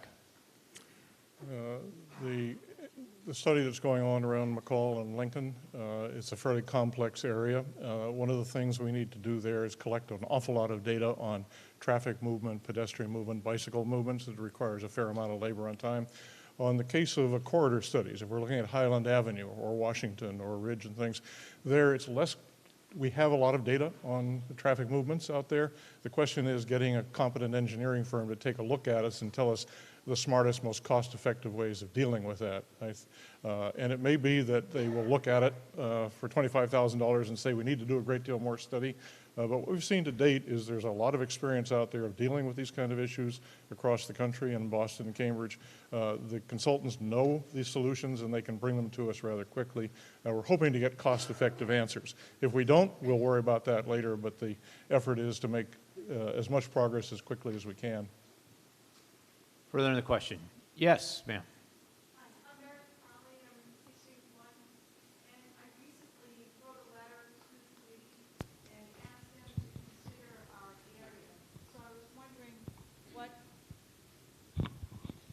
Which areas are you thinking of looking at? And I happen to support this because I live near the Forest Street area, and if anybody knows, in the morning when traffic comes in over from 93 down Forest Street, up Highland Ave, you're looking at backups at the drop of a hat. So whether our area is going to be considered or not, I think that the town really needs to invest in this type of a committee. Town meeting member voices approval for the article, but asks the question whether or not the Precinct 1 area, specifically Forest Street, will be addressed. We certainly hope so. Under complete street studies and initial work that the advisory committee did, we identified all the hot spots. We put them in a book called the Road Book, and we documented. The only problem we have is that we have too many. So what we've been asking the committee to do is to begin to sort through and see what are the priorities we should set and how quickly can we come up with solutions on those. I'm embarrassed, but I can't tell you that you'll be done first or second or third, but I recommend that you go beat up on the Traffic and Transportation Advisory Committee and make your pitch for them to put it as a priority. Because again, I think as Mr. Whitehead said earlier, our classic problem has been that these problems have come at us piecemeal, and the Select Board did not have a strategic program in place to say, this one is effective and this one should be second or third. So that's what we're looking for, and I would encourage you to go talk with them. I would certainly like to see all of them addressed. Thank you, Mr. Grensback. Motion comes before the town meeting under Article 27 as previously presented by the chair. All those in favor, please say aye. Aye. Any opposed? Motion passes. This brings us to Article 28. Article 28 is a motion brought by the Select Board to seek certain funding for the acquisition of a van to be used by the Council on Aging.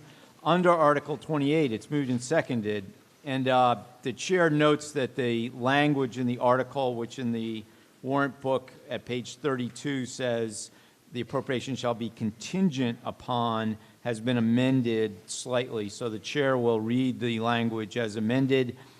Moved and seconded that the town appropriate $37,500 from free cash for the acquisition of a van to be used by the Council on Aging for a transportation program for senior citizens, including all costs incidental or related thereto, provided, however, that, this is the new language, no amounts shall be expended hereunder until the town receives gifts, grants, or any other aid sufficient to provide a minimum of half the cost of the van. In support of the article and the motion under Article 28, the Select Board, through its chairperson, Mr. Grensback. Mr. Grensback. Mr. Moderator, ladies and gentlemen, I will give a brief introduction, and then with the moderator's permission, I would invite Mr. Philip Belts, who is the director of our Council on Aging and who has been championing the work on this, to give you a bit more detail on this. What we are requesting is that the town appropriate $37,500 toward the purchase of an estimated $80,000 14-passenger van.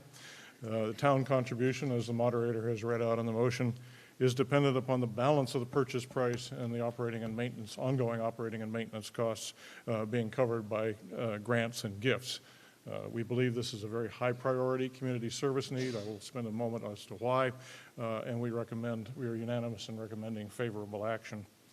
This project grows out of an initiative we launched a couple years ago. The town maintains a fund called the Asa Fletcher Fund to help people who are in need across the town. And there was considerable question about whether we were spending the money properly, were we duplicating what other groups in town were doing. Out of that discussion, people came and said, we really don't have a good sense, a good census of the kind of level of social needs in our town, and therefore we have a little bit of a loss to understand whether we're spending the money the right way, and we don't really have a good idea of the resources and how they overlap across town.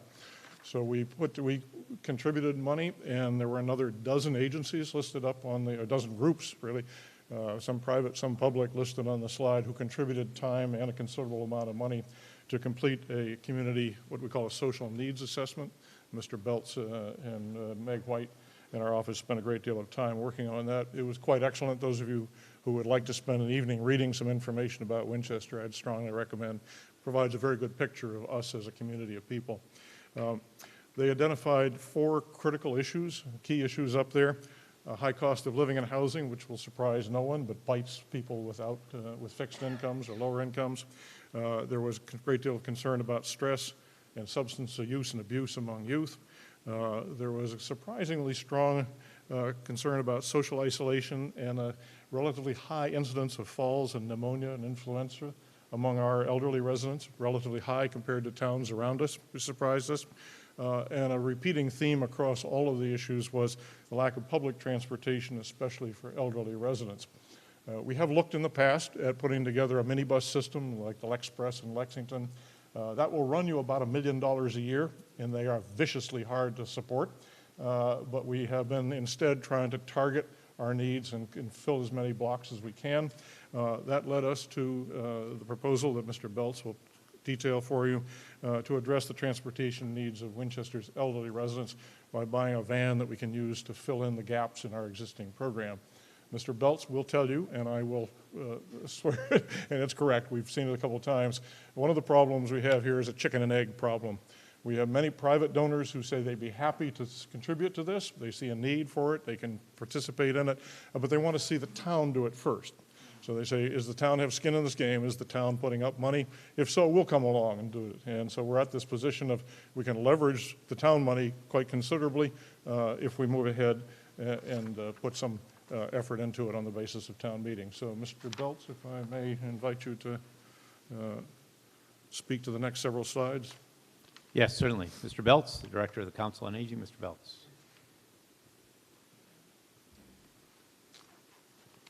Thank you, Mr. Moderator.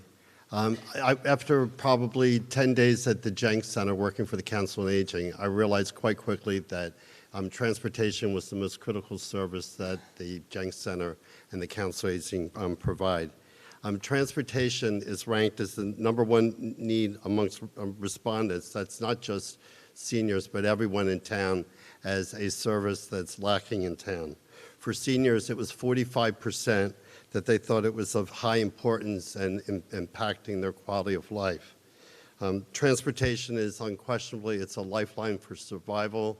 It's well known that removing isolation, having access and ability to interact with others is the greatest promotion of greater aging and living longer. It helps foster connections to resources, and I personally say at least once every 2 weeks for someone that's maybe in their 70s, 80s, 90s, they come to the center for the first time, and having that ability to actually meet other people and to gain friendships and then have reasons to come out, it makes a major difference. The Council on Aging provides transportation programs to address many senior needs. There were 1,061 round-trip services provided to a total of 328 Winchester seniors. We have a taxi cab voucher program where the Council on Aging pays $10 per voucher and seniors pay $3 towards it, and that's well utilized. We also have a medical van service that goes into Boston, and once again, the Council on Aging subsidizes about 70% of those costs. We have a volunteer driver program where over 50 volunteers volunteer 1/2 day where they work a shift and they take seniors to either personal appointments, hairdresser, grocery shopping, or to medical appointments. And that's every day for 2 shifts each day. The Winchester Mount Vernon House kindly offers their bus for a 1/2 day once a week and sometimes twice a week to help people go to mall shopping as well as grocery shopping.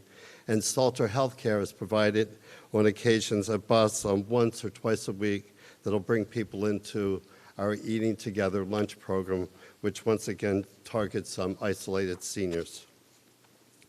There are many challenges that we face with trying to meet the needs of transportation. Foremost is securing the funding, especially for medical transportation. We operate on a budget of just over $50,000 from the state, and in our current budget, we're requesting that the state provide $32,000 or greater than 50% just to meet transportation needs. We have patrons who sometimes come down with medical issues, and we might spend well over $1,000 just to take one person to Boston for services. And of that, we might receive donations of approximately $200. We have 50 wonderful volunteers that work for us to take seniors on medical appointments. But once again, that's a diminishing group, and we're very lucky to have who we have. We're trying to have people leave the center, come in the evenings, come in on weekends. And once again, we can't do that unless we really have the flexibility of a vehicle to bring people in. And having the weekend and evening services will also help bring many people that just come out maybe once or twice a week. And foremost, transporting the seniors with compromising medical conditions, we really don't have vehicles that can accommodate taking wheelchairs. Our efforts to seek private funds, and we have sought private funds, have been unsuccessful because there's always been the comment, as Lance mentioned, chicken or egg, that the thought that the town should be supporting this. The Council on Aging is the only regional entity that does not get funding from town for vehicles. So that always comes back to sort of bite us that we should be getting some kind of funding from the town. So when you look at the actual costs and funding for services, the Council on Aging Board, they voted to put $5,000 of their meager budget towards this, with the town's $37,500.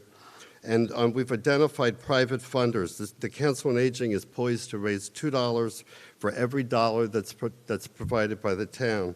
And you have to understand that none of this money would be expended unless we can come up with the matching funds.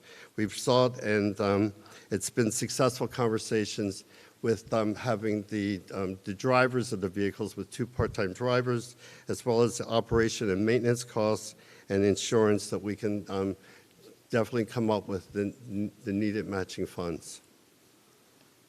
Thank you very much, Mr. Beltz. May we have a recommendation from the Finance Committee? Finance Committee, Mr. Cotillo.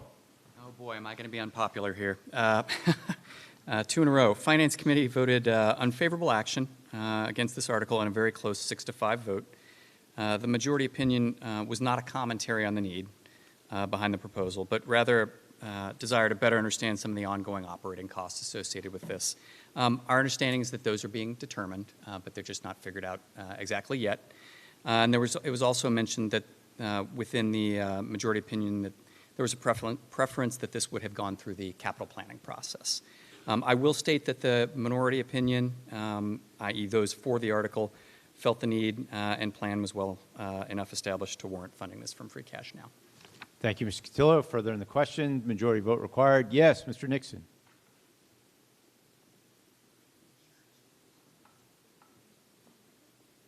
So just to Aaron's point, if I can ask, is there someone maybe from COA that can speak to why it did not go through the capital process? And if it is funded by town meeting, I would consider this it's a municipal vehicle, and I would assume it would then fall into a capital replacement schedule, just as we have for fire trucks and dump trucks and so forth. So then my question would be, how many years of service does the COA expect to get out of this van if it should be passed tonight?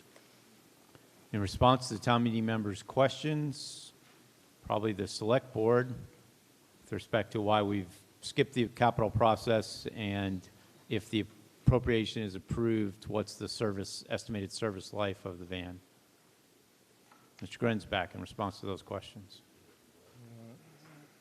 We appreciate that all capital requests should go through the Capital Planning Committee. However, we occasionally feel beat up on issues and think that they should be jumped to the head of the line because they serve a very critical community service.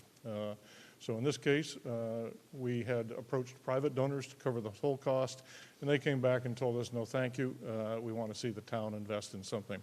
So as the motion reads, this money is an investment by the town. It would not be expended unless we can see the matching funds that are available. We thought getting $2 for the dollar we spend would be an effective use of the town funds. To the question of how long these vehicles last, it depends. You usually can get a good 8 to 10 years out of them. They're basically a small truck body.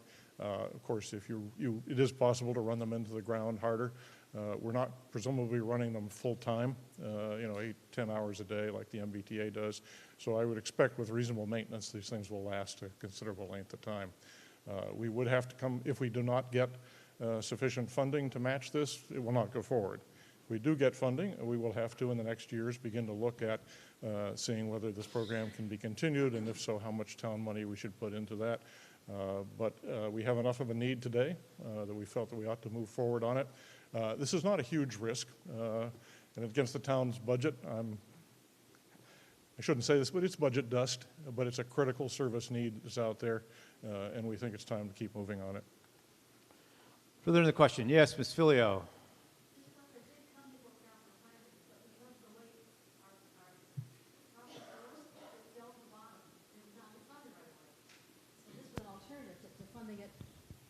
In a more timely fashion. Ms. Filio observes that this project would not have been funded through the regular capital project, and she views this as a sensible alternative to fund it in a more timely fashion. Further in the question, Mr. Whitehead.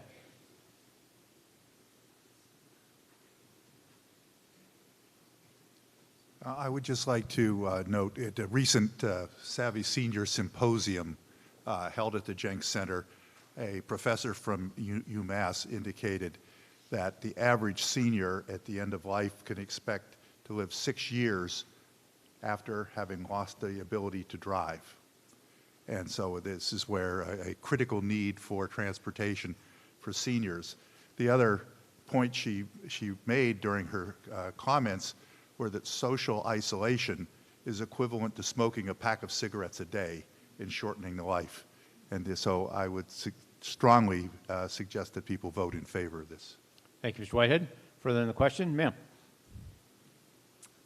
Hi. I just think it's time to step up for our seniors. They get themselves to the polls to rebuild our schools. I mean, it's time. We need to pay them back. This is an important part of our community, and they support us. They support the young parents. It's time to step up for the seniors. Thank you very much. Motion comes before the town meeting on Article 28, as previously presented by the chair. Majority vote required. All those in favor, please say aye. Aye. Opposed? Motion passes. This brings us to Article 29. Article 29 brought by the Select Board to adjust certain water and sewer rates currently in effect.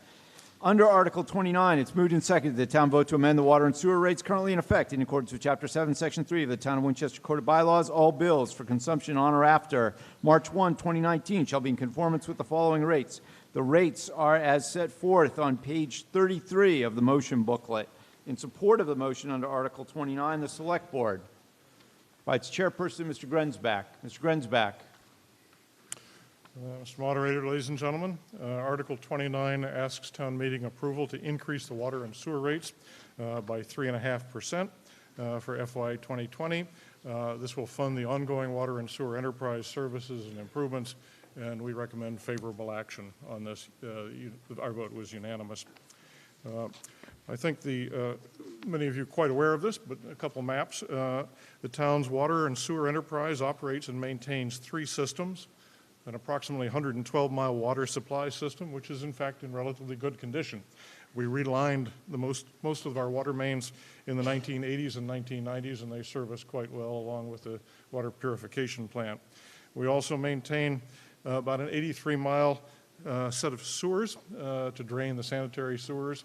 We ship it all out to the MWRA for processing. We have largely completed the inspection and repair of the sewer lines on the west side of town. That's the kind of yellowed area and things like that. And we're making repairs and have been making repairs to those pipes for some time. We are now working to inspect and repair the lines east of Cambridge Street, which for better or for worse contains almost all our very old lines. And as I mentioned earlier, Eversource would like to dig up and crunch through a bunch of those. So we'll get some repaired at Eversource's cost, I hope. But we're looking forward to seeing many of them that will need repairs over the next couple of years. Then the final map is we maintain an equally large stormwater drainage system. These are drainage lines, which for better or for worse, again, is carrying a great deal more and more runoff as we develop and pave over more of the town. So it's becoming a fairly sizable challenge. The town manages these systems through our water and sewer enterprise, which by town meeting mandate must cover its expenses through user fees. So this is a pay-as-you-go operation. The water system expenses, I've listed a few up there for those who want to look at it. The costs go to delivery of the town water. We purchase some water from the MWRA, delivered over our own pipes. It goes to maintenance of the town's reservoir, our water purification plant, and the water mains throughout town. And it also goes to capital improvements, such as the lead neck removal program that we talked about in the spring, and the pending North Reservoir Dam engineering and low-level outlet repair project. There's a long list of projects that are same use. We benefit, some of them, for getting zero interest or low interest loans and grants from MWRA, but we can accrue considerable expenses doing the projects. The sewer system costs there includes maintenance of our sewer lines and pumping stations. We have to pay the MWRA to process all the sewage we send to them. And we have then, as I noted on the earlier slide, a lot of old pipes, and we have a town sanitary sewer rehabilitation program to repair them as we find them and begin to things. And finally, the stormwater system, drainage lines. We voted, the town meeting voted to make improvements in the Wildwood area on drainage to prevent the kind of flash flooding that occurs there. And we need to look at the culvert and the dam by the North Reservoir. So they're fairly considerable effort up there. The fees are based on the type of user and the volume of water. The consumption of water is measured quarterly in units of 100 cubic feet of water. That's a fairly sizable amount of water. We have two user categories, residential and commercial. And within the residential, there are 3 tiers. So you get billed based on the amount you use. If you use 0 to 15 units, you get a certain rate. If higher, you get a higher volume, you get a higher rate. And if you happen to have a separate meter for your irrigation, you're billed at the same rates in the tiers, but you can meter that separately. But in all cases, the more you use, the more you pay, and we're trying to encourage people not to waste water and to use it unnecessarily. So this chart begins to show you the impact of the recommended increase. We are asking, and I will explain in a minute why, only for the increase to cover FY 2020, so there's a short-term increase. If you are a Tier 1 user, a residential user, and you use the maximum in that tier, about 15, your bill will go up about $1.50 a quarter over the next year as a result of this.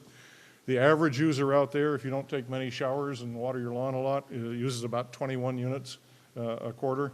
Your bill will go up about $3.12 a quarter. If you like to irrigate your lawn a lot during the summer, the average person out there, the average person who does that runs about 74 units a year and will pay $22 more. And if you're a commercial user, the average user there uses less, uses about 37 units a year. Your bill would go up about $16.28. We are asking for the increase only for 2020 because we are considering restructuring our water and sewer accounts next year. We need to do this to better deal with the federal and state, what's called the Municipal Stormwater Permit Regulations, or MS4 regulations. These regulations have been sort of coming down the road for about 10 years, and they have finally arrived. The earlier Clean Water Acts of some years ago basically removed most of the sewage from our rivers and lakes. The Municipal Stormwater Permit Regulations, however, focus on minimizing the amount of lawn fertilizers, road oils, and other pollutants that are flushed into our rivers and lakes by stormwater runoff. I'm sure nobody in this room does this, but it has been noticed that people who walk their dogs and collect stuff dump both the dog and the plastic, or the dog deposit and the plastic, into the sewers occasionally, and those flush down. So we see a surprising amount of fecal material winding up in the stormwater drains and in the rivers, which creates algae blooms and other problems. The initial MS4 requirements are modest, mostly calling for stormwater sampling, field studies to pinpoint problems. If we're lucky, we'll get away without doing too much, but we don't know that yet. And we want to basically track and carefully manage these and any longer-term costs. We will bring our proposed accounting and fee changes to Springtown meeting, but our current thinking is to divide our enterprise accounts into two. We would set up or maintain the water and sewer account. That would track all water and sewer operating and capital costs, and the fees would continue to be based, as we do now, on the class of user and the amount you're using, and it would be metered as we do today. The stormwater account, which would track all stormwater operating capital expenses, would probably be based on the amount of impervious surface on the property, and we are in the process of thinking about how to do that most effectively. I anticipate that we will have separate residential and commercial accounts, and we'll probably tier that within the residential account as we do now. But the question of how to set that up, what kind of tiers to use, and what kind of rates to be set, we're going to work on and bring to the town meeting. So for the reason we want to separate these accounts, we want to do the analysis with our consultants and come back. We will come back in this town spring meeting and ask you for a more explicit approval to do that. The net effect might be to slightly drop the water rates and increase compensation increase on a stormwater utility fee, but the net should be about what you are today. And then we have to look to the future and see what kind of expenses we're going to incur to repair our old pipes. Mr. Grenzbeck, your time's expired. We need more time. No, I'm expired too. Great, thank you. Thank you very much. Mr. Cotillo, may we have a recommendation from the Finance Committee? On Article 29, Finance Committee reviewed the analysis and voted unanimously for favorable action to maintain retained earnings for the upcoming needed projects. Motion comes before the town meeting as previously presented by the chair under Article 29. All those in favor, please say aye. Aye. Any opposed? Motion passes. This brings us to Article 30. Under Article 30, it's moved and seconded. Further consideration of Article 30 being indefinitely postponed. All those in favor, please say aye. Aye. Any opposed? Motion passes. This brings us to Article 31, the report of the Capital Planning Committee regarding the capital plan for fiscal year 2020. Under Article 31, it's moved and seconded. The Capital Planning Committee report for fiscal year 2020 be received and filed. On behalf of the Capital Planning Committee, its chairperson, Helen Filio. Mrs. Filio.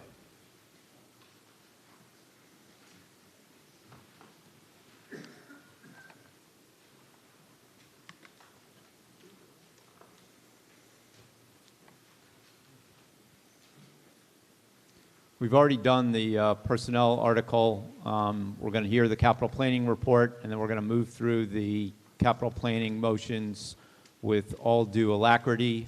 People are not going to read things to us that they have up on the screen, and we're going to move forward with our motions so that we can conclude the meeting tonight at a reasonable time. Mrs. Filio. Mr. Moderator, Select Board, Finance Committee, town meeting members, and viewing audience. Each year at Fall Town Meeting, the Capital Planning Committee presents to you its recommendations for the next fiscal year. Tonight, we're going to present to you the recommendations for fiscal year 2020. We hope that you've had a chance to review our report, which details process, status of the stabilization funds, and requested projects from the various town departments. As I have reported to you over many, many years, and as Roger spoke to earlier, the status of the two stabilization funds is now dismal. It's usually been bad, but it's getting worse. This year, there were approximately $22 million in requests and $66 million projected over the next 5 years. In fiscal year 20, we're only able to recommend $800,000 to be spent from the Building Stabilization Fund, and our ability to even spend that much has been because they've been saving and squirreling away some money to pay for the library HVAC project. Many of the valuable projects have gone unfunded due to this practice. Capital stabilization has always been a little bit better because it wasn't leveraged in quite the same way, and it allows us to recommend $1.9 million for fiscal year 2020. The key project we're looking for your support tonight is the Swanton Street culvert. As you know, there have been many flood mitigation projects put before you, and there are 2 left. This is one of them. It's been a 20-year ongoing project. There are 95 structures that will be that are currently in the flood zone, and this project will greatly offer some financial relief from their flood insurance premiums. It's also important for you to remember that over the next years, there are several large projects coming down the road. On the list are the Waterfield Bridge repair, the intersection at Lockwood and Ridge Streets, the West Side Fire Station, and many of our parking and playgrounds. This is a brief review of what you're going to be presented with at various articles. The total is $2.345 million, and under Articles 32 to 36, there's the library HVAC, the DPW roof. We had already voted money for that, but the estimates came in much higher, and they need to finish this roof, so we need to get them more money to finish the roof. We have $100,000 for the Lynch School cafeteria, the Lynch School exterior maintenance and repair, 2 dump trucks for the DPW. Article 33 is a Swanton Street Bridge culvert. Article 34 is a Sawmill Brook drainage system upgrades and North Reservoir spillway. That's design, engineering, and construction. Article 35 is the Water and Sewer Enterprise Fund, which will have to do with the stormwater utility establishment and the North Reservoir Dam and the LL engineering. So we hope that you will support our articles, and we thank you for your concern and your interest, and we look forward to getting these things underway. Thank you. Very well done, Mrs. Filio. The chair appreciates that. Article 31, it's moved and seconded. The Capital Planning Committee report for fiscal year 2020 be received and filed. All those in favor, please say aye. Aye. Any opposed? Motion passes. This brings us to Article 32. Under Article 32, motion number 1, it's moved and seconded that $600,000 be appropriated from the Building Stabilization Fund established under Chapter 69 of the Acts of 2002 for the library HVAC replacement, including construction, engineering, and all other costs incidental and related thereto. Recommendation from the Finance Committee? Finance Committee voted favorable action. And from the Select Board? Select Board recommends favorable action. The vote was unanimous. Further on the question under motion number 1 is presented by the chair. All those in favor, this is a 2/3 vote. The chair will try a voice vote. All those in favor, please say aye. Aye. Any opposed? Motion passes. Chair declares vote unanimous. Motion number 2, it's moved and seconded. $100,000 be appropriated from the Capital Stabilization Fund established under Chapter 69 of the Acts of 2002 for the Lynch School cafeteria, floor and ceiling abatement and replacement, including construction, engineering, and all other costs incidental and related thereto. On motion number 2, the Finance Committee. Finance Committee voted favorable action. And the Select Board? Select Board recommends favorable action. Doing both the flooring and the ceiling at the same time will result in considerable savings. Our vote was unanimous. Motion number 2 is previously presented by the chair. Again, 2/3 vote required. All those in favor, please say aye. Aye. Any opposed? Motion passes. Chair declares vote unanimous. Motion number 3 is moved and seconded. $50,000 be appropriated from the Capital Stabilization Fund established under Chapter 69 of the Acts of 2002 for the Lincoln School exterior maintenance and repair of flat work, exterior stairs, walkway, including construction, engineering, and all of the costs incidental and related thereto. Finance Committee. Finance Committee voted favorable action. Select Board. Select Board recommends favorable action. We've been asked several times whether if we were to get funding from the SBA, should we wait until we get that funding to make these improvements? And I think the Capital Planning Committee has convinced us that these are deteriorated so far that they should be done now rather than waiting 3, 4, 5, 6 years, if ever, for the MSBA funding. Our vote was unanimous. Thank you. Motion number 3, 2/3 vote required. All those in favor, please say aye. Aye. Any opposed? Chair declares vote unanimous. Motion passes. Motion number 4, it's moved and seconded. $60,000 be appropriated from the Capital Stabilization Fund established under Chapter 69 of the Acts of 2002 for the replacement of the DPW M5 dump truck and all other costs incidental and related thereto. Recommendation from the Finance Committee.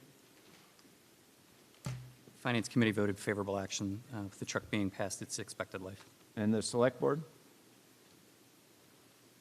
Also recommends favorable action. The vote was unanimous. 2/3 vote being required. All those in favor, please say aye. Aye. Any opposed? Motion passes. Chair declares vote unanimous. Motion number 5, it's moved and seconded. $60,000 be appropriated from the Capital Stabilization Fund established under Chapter 69 of the Acts of 2002 for the replacement of DPW dump truck number 24 and all other costs incidental and related thereto. May we have a recommendation from the Finance Committee? Finance Committee again voted favorable action. And the Select Board?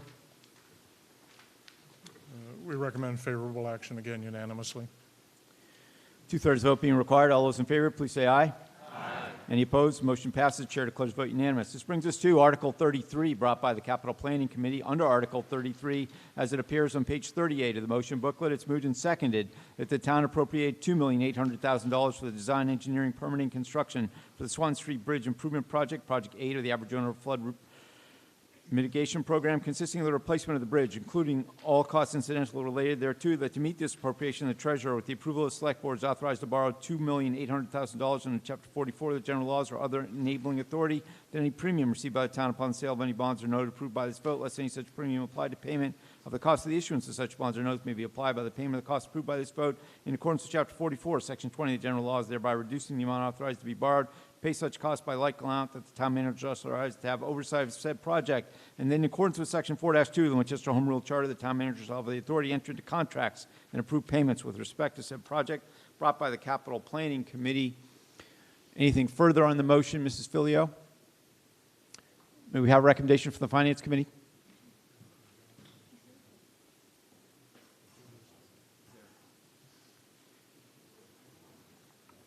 Mr. Johnson, a member of the Capital Planning Committee, on behalf of the motion under Article 33. Mr. Johnson.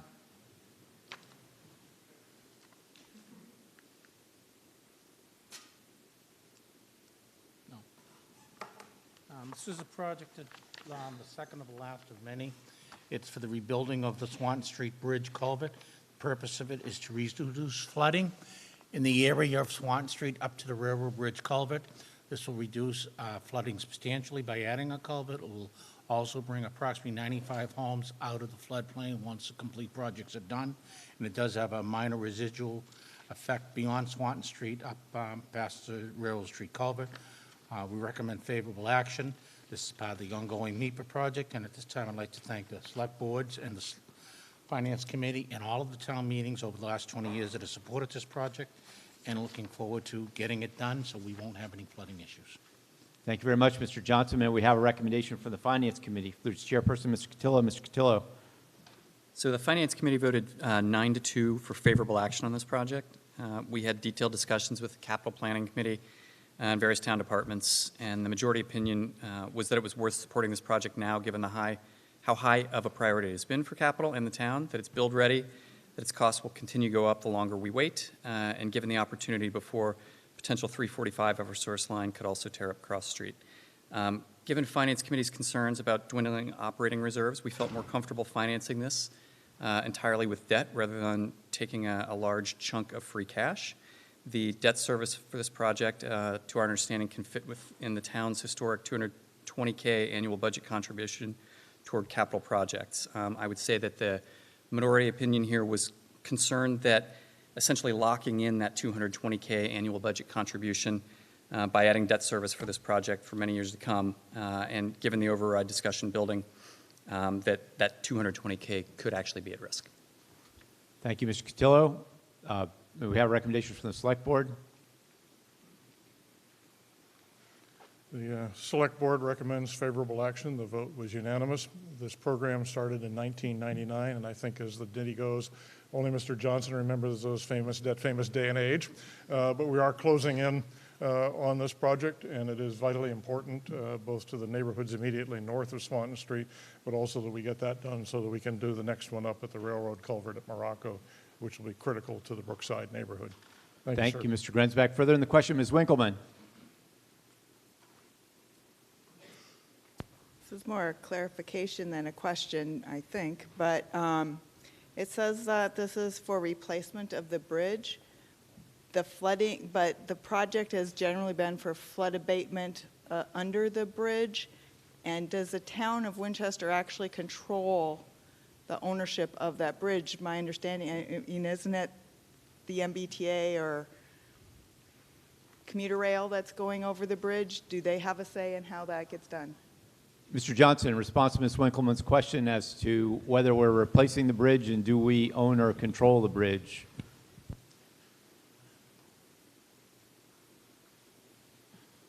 We're talking about the Swan Street Bridge.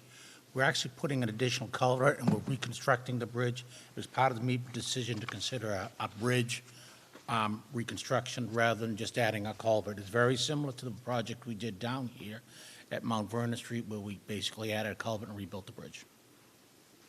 Thank you, Mr. Johnson.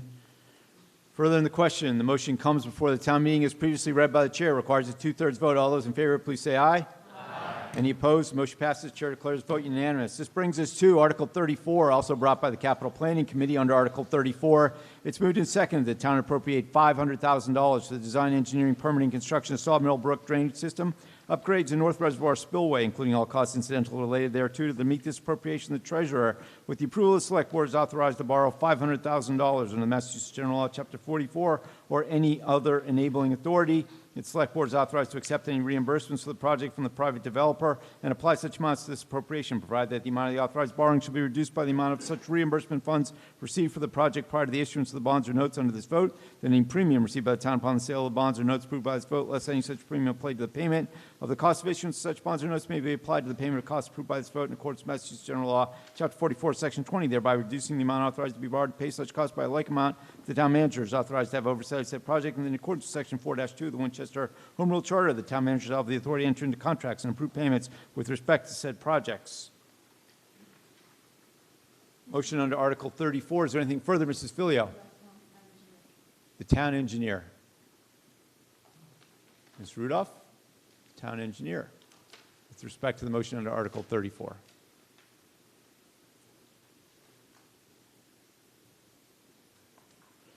Really doing a huge disservice to the Girl Scouts. So if someone wants to go out and buy $50 worth of bottled water or something, I'm not sure what the solution is, but I apologize to the Girl Scouts. The first slide from this one, or do you have them? Okay. Figure out. Forward, backwards. Forward, yep, backwards. That's the lasers. Thank you, Mr. Moderator, town meeting members. I'm here to talk about Article 34, which includes drainage improvements to the Sawmill Brook and spillway upgrades to the North Reservoir. Just to orient everybody, I'm sure you're all aware the town of Winchester owns and operates 3 reservoirs, the South, Middle, and North Reservoir. The area we're going to be talking about in particular is shown in red on this slide. The North Reservoir drains to the north towards Highland Ave, across Forest Street, and ultimately to the Aberjona River. The area that's shown on this slide is a blow-up of that sort of red circled area on the previous slide. To the right of the slide here is the North Reservoir. That blue line is the Sawmill Brook, which is an open drainage channel that drains the North Reservoir. There's a spillway located just to the right-hand side in this photo at the outlet of the North Reservoir. Ultimately, Sawmill Brook enters into a head wall near the town-owned property at 22 Highland Avenue, and then it goes through a pipe network down Highland Avenue, across Forest Street, and ultimately discharges to the Aberjona River. The section of pipe through that where it goes from the head wall underground is undersized, and during certain circumstances we have seen extensive flooding in that area. This is a photo of Highland Avenue. 22 Highland Avenue is shown in this photo. In the bottom right hand is a picture of the sluice gate and spillway for the North Reservoir that we'll be upgrading and replacing.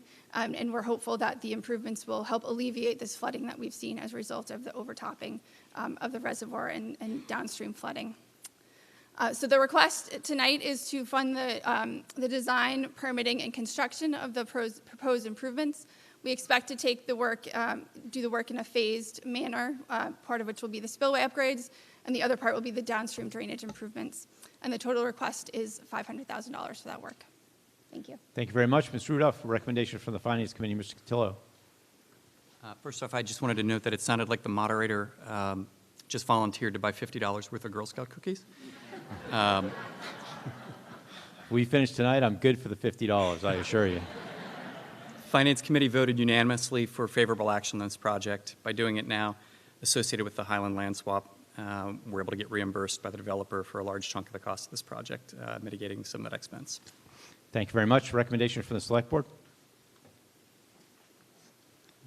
Select Board recommends favorable action. Our vote was unanimous.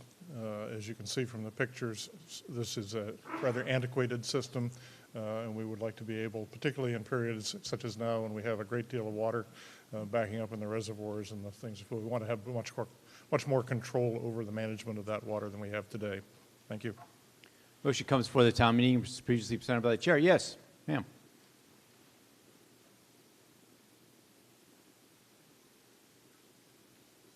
Precinct 1.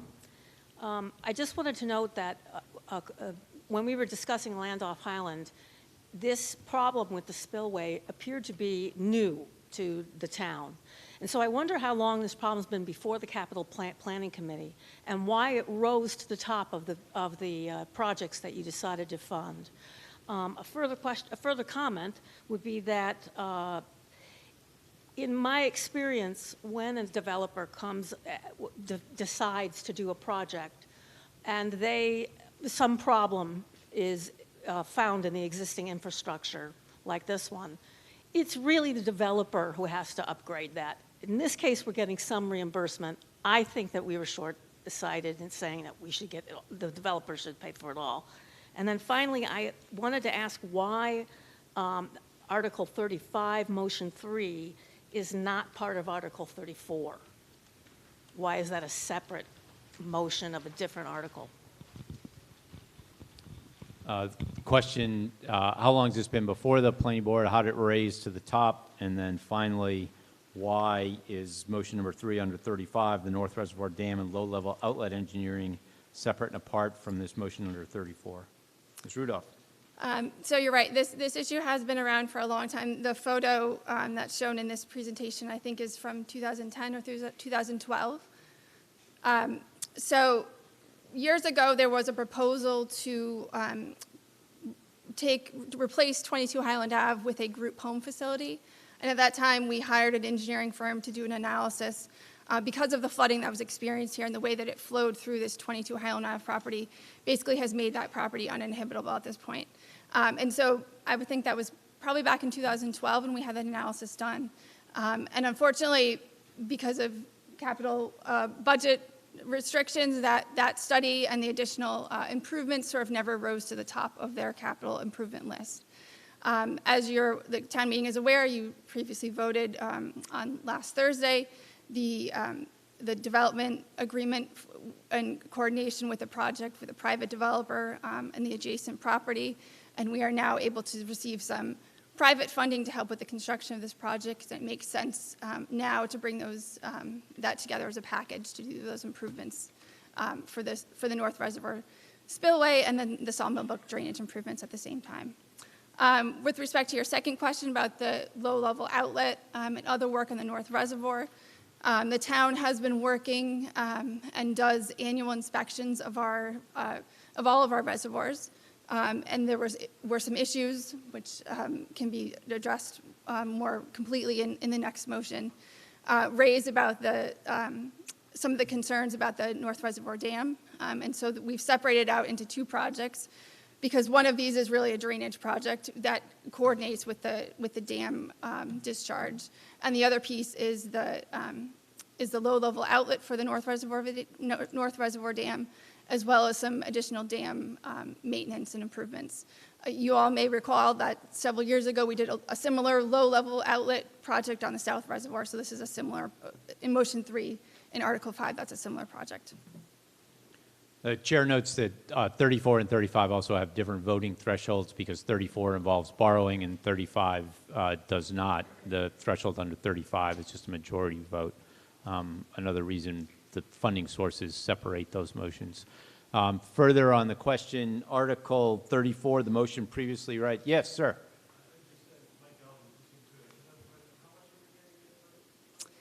So The town meeting member's question is, how much are we getting reimbursed? Ms. Rudolph.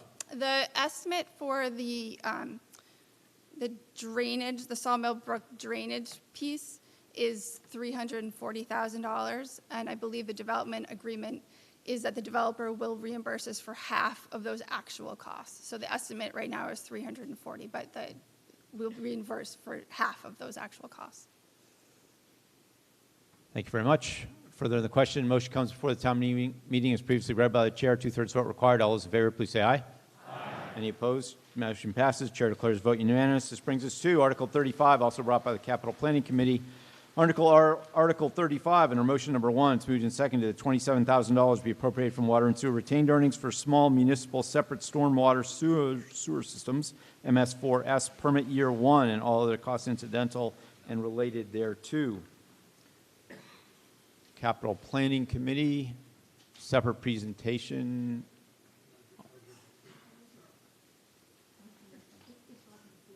Roger McPeak, Mr. McPeak from the Capital Planning Committee.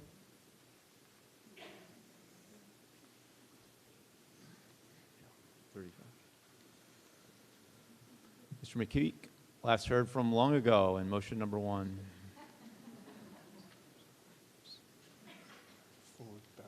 Gotcha. This motion is really supplemental funding to an appropriation that we did in spring of 2017. During that time, the MS4 permitting process, which you've heard about for our stormwater system, was delayed. At the same time, costs went up a little bit, so this is in addition to that, and we also used a little bit of that money to kickstart the analysis of the stormwater utility. So this is really adding into that spring of 2017 appropriation. Thank you, Mr. McPeak. May we have a recommendation from the Finance Committee? And Mr. Cotillo, if you find it appropriate, if you want to give us your recommendations on motions 2 and 3 under this Article 35, we'd appreciate that as well. So Finance Committee voted favorable action on all of the motions in Article 35 as being high priority and funded. For motion 1, again, we voted favorable action and based on the fact that EPA regulation requires this and it needs to be finished. On motion 2, we voted favorable action as it allows the town to transparently develop a plan related to taxation associated for the stormwater overflow. And then on motion 3, the third-party assessed risk, as we understand it, is extremely high, and we need the engineering to confirm the cost of the project so that we can adequately plan for it. Thank you very much, Mr. Cotillo. May we have a recommendation from the Select Board, and the Chair would invite them to give the recommendations on the remaining motions under this article as well. Mr. Grensback. The board voted unanimously to support all 3 motions. The first 2 deal with the stormwater management and advance the project I described earlier of separating out water and sewer for stormwater. We want to track those very carefully. The third one, as Ms. Rudolph has explained, is a pretty critical assessment of that condition of that dam. Matter comes before the town meeting on motion number 1 is previously presented by the chair. Majority vote required. All those in favor, please say aye. Any opposed? Motion passes. This brings us to motion number 2. It's moved and seconded that $30,000 be appropriated from water and sewer retained earnings for stormwater utility establishment and all other costs incidental and related thereto. Mr. McPeak. This is just funding to provide consulting services to support the Select Board in their analysis of establishing a stormwater utility. Motion comes before the town meeting is presented by the chair. All those in favor, please say aye. Any opposed? Motion passes. This brings us to motion number 3. It's moved and seconded. $160,000 be appropriated from the water and sewer retained earnings for North Reservoir Dam and low-level outlet engineering and all of the costs incidental and related thereto. On motion number 3, the Capital Planning Committee, through its member, Mr. McPeak. Mr. McPeak. During 2017 routine inspection of the North Reservoir Dam, we found that it was found that while the dam is structurally sound, it was given a fair rating by the state. And that meant that there were operational and maintenance issues that we need to go through and understand better. Some of those maintenance issues range from things like vegetation on the back side of the dam, the front side of the dam. They want to see a nice level slope going up to the front side of the water side of the dam, and then over time there's been erosion and we may need to go in and repair that. We also found that we couldn't operate the low-level outlet valve properly, and we need to investigate that. But structurally, the dam is fine. It's sound. But we want to go in, do a complete characterization of that earthen dam, and make sure that we understand all of the issues that are associated with it. Thank you very much, Mr. McPeak. Motion number 3 is previously presented by the chair. Majority vote required. All those in favor, please say aye. Any opposed? The motion passes. This brings us to Article 36. Under Article 36, brought by the Capital Planning Committee, It's moved and seconded that $200,000 be appropriated from the Building Stabilization Fund established under Chapter 69 of the Acts of 2002 to supplement account number 0397522, DPW Maintenance Building Roof, appropriated under Article 14 at this 2017 Springtown meeting for the purpose of replacing the roofs at the Building Maintenance Building and Parks Department building at the Department of Public Works, including engineering and construction, and all other costs incidental and related thereto. Motion under Article 36, brought by the Capital Planning Committee. Is there a separate presentation? If not, may we have a recommendation from the Finance Committee? Finance Committee voted unanimously for favorable action on this. This is a clear need and a planned project with costs that came in higher than anticipated. Do we have a recommendation from the Select Board? Unanimous in recommending favorable action. As referenced by Ms. Filio in her report, this is amounts needed to conclude the replacement of the roof at the DPW facility for a project that was already authorized by the meeting, and the costs have run over. Motion requires a 2/3 vote since it's an allocation from a stabilization fund. We've already done Article 37, but on Article 38, we're going to hear a short presentation from the Climate Action Committee, which has been waiting oh so patiently to make this presentation. So after we take this vote, please stick with me here. The motion under Article 36 is previously presented by the chair. All those in favor, please say aye. Aye.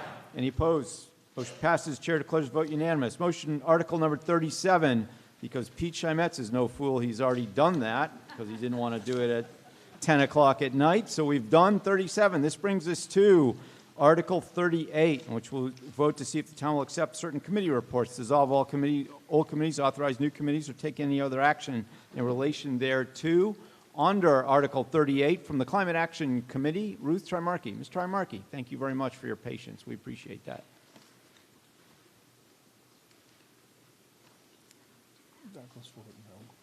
Thank you.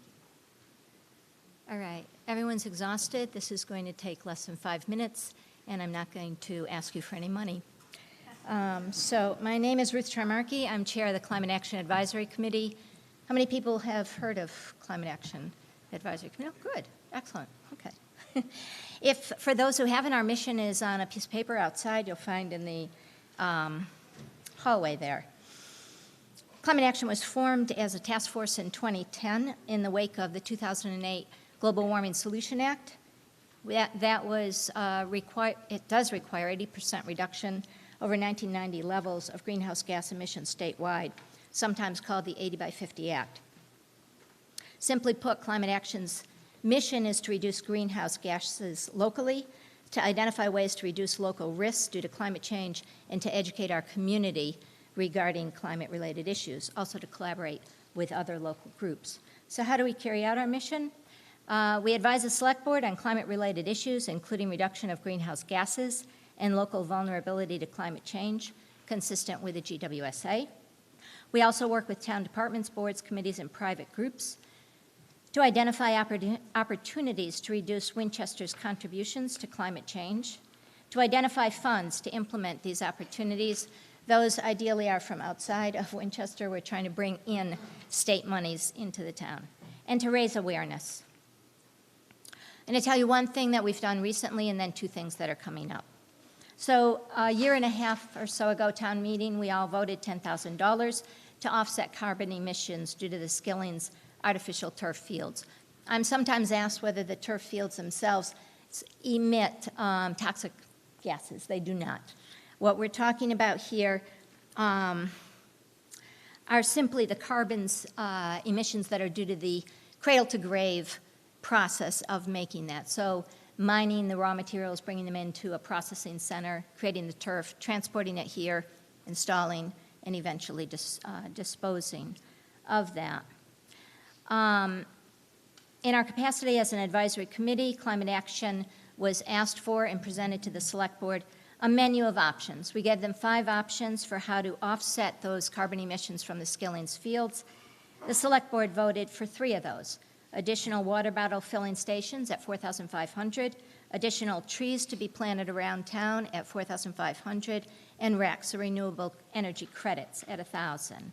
Upcoming work we're engaged in, We need to update the 2011 Climate Action Plan. We're going to be broadening out that single action of offsetting the carbon emissions due to the Skillings field and developing a carbon offset policy.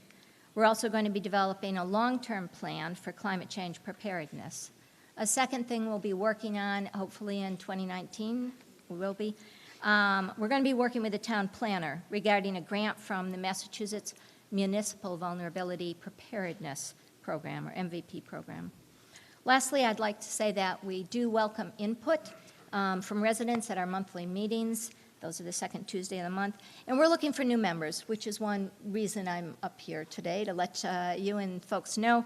We have recently instituted a non-voting student position, but we have several seats still open on climate action. So I'm happy to answer any questions. Thank you. Thank you very much, Ms. Charmarkey. Very well done.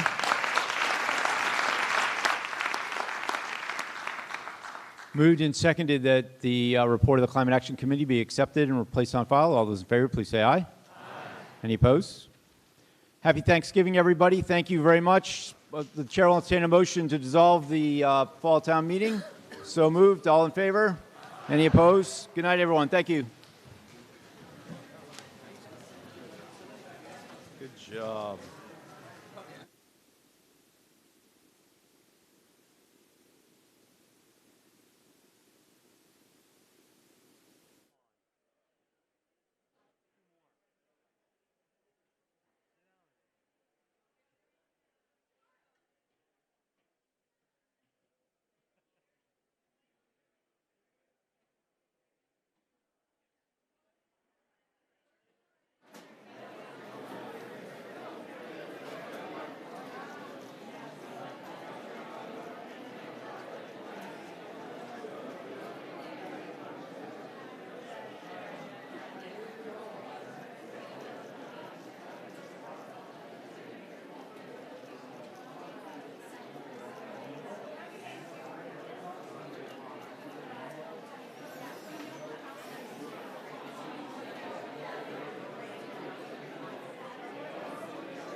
Good evening, ladies and gentlemen. Sorry for the delay there, little technical difficulties. If you're just tuning in, I'm Alan Iden, and this is the third and final session of Winchester's Fall Town Meeting. Let's do a recap of what happened tonight. We opened the meeting with a brief mention of the passing of Citizen of the Year Paul Mahoney, who built the Mahoney's Rocky Ledge Farm into an empire, but was a very generous benefactor to many causes around town.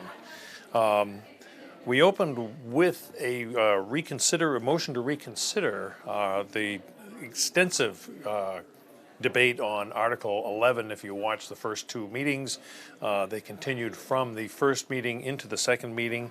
There was some discussion of the Robert's Rules that says the prevailing side must, in general, move to reconsider, but since Winchester Town Meeting had not been following that practice, that was waived.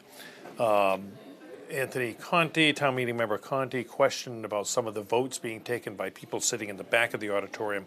However, the motion to reconsider failed. We moved on then through from Article 20 all the way through the end of the meeting. Every article was either passed or one was indefinitely postponed. So let's do a recap of what was passed tonight by Winchester's Town Meeting. Article 20 was a proposal to install solar panels at the Vincent Owen School and the DPW and get payments in lieu of taxes. We heard a presentation on the amount of money the town would save by installing these solar panels. Passed, a railing needed to be installed at the Vincent Owen School for protection of the people who would work on that for $35,000. That was passed. Article 22 for $70,000 for legal and professional services to continue the fight against Eversource's plan to put a 345,000 volt conduit through town. The town continues to fight that. This was $70,000 to continue that fight. Also passed Article 23 to move some money from free cash into several areas, and some budget discussion on that was passed. The water and sewer budget to add $25,000 to the enterprise water and sewer budget, which gets all its funds from water and sewer fees, was passed. $110,000 increase in the recreation department's budget, mostly funded through new programs that are a result of the school hour changes. That was passed. Article 26, $80,000 to fund the Wedgemere parking lot. That money is actually owed to the DCR through a revenue sharing program because they actually own the lot. Article 27 was $55,000 for a traffic study of all modes of transportation within Winchester: roadways, walkways, bikeways, parking, and transit. Jim Whitehead from the Traffic and Transportation Advisory Committee made the presentation, saying that a lot of the traffic problems were addressed one at a time and that sometimes they would cause problems in other areas. The committee there, also looking for volunteers, was to study all modes of transportation in town and come up with solutions that would not affect other areas. The Finance Committee said they voted no, recommended no. They wanted to see the proposals, but the town meeting did appropriate $55,000 for studies. Article 28 was to appropriate $37,500 for a van for the Council on Aging, which would represent 50% of the cost of it. There was a presentation on the need for a van to transport seniors around town, but that most of the donors for this wanted to see the town come up with some money for this. So the condition would be that $37,500 would not be spent unless the Council on Aging could raise the equivalent amount from private donors. The Finance Committee again said no, recommended no. They were worried about the operating costs and why this wasn't put into the capital plan. The Selectmen urged to pass, and that was passed. Article 29 was a 3.5% raise in the water and sewer rates, which we were told would cost the average user about $3.12 per quarter.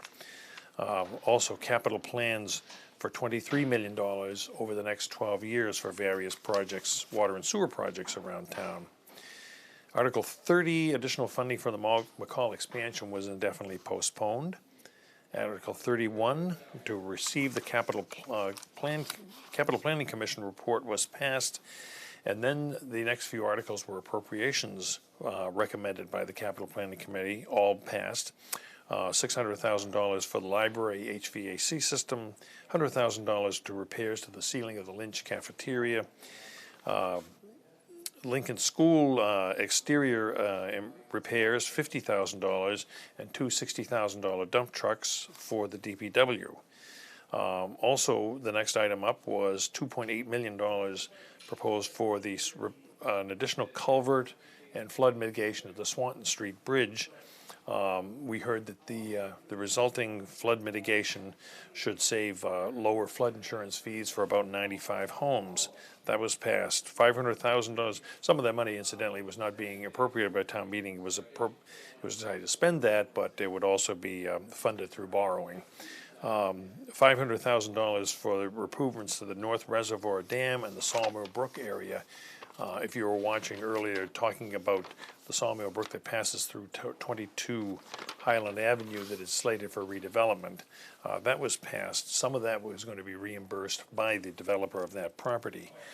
Article 35 was $220,000 for various projects for the Water and Sewer Department coming from their funds, stormwater mitigation, money that would divert stormwater out of the sewer systems.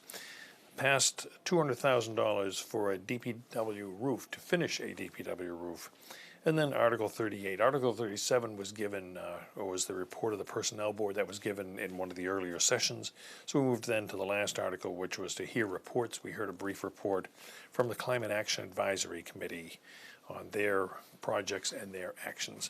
And that wraps up the third and final session of Winchester's Fall Town Meeting. I want to thank you for staying with us. And we want to wish all of us at WinCam, want to wish you all a very happy Thanksgiving. For all of us here at WinCam, I'm Alan Iden. Have a great night.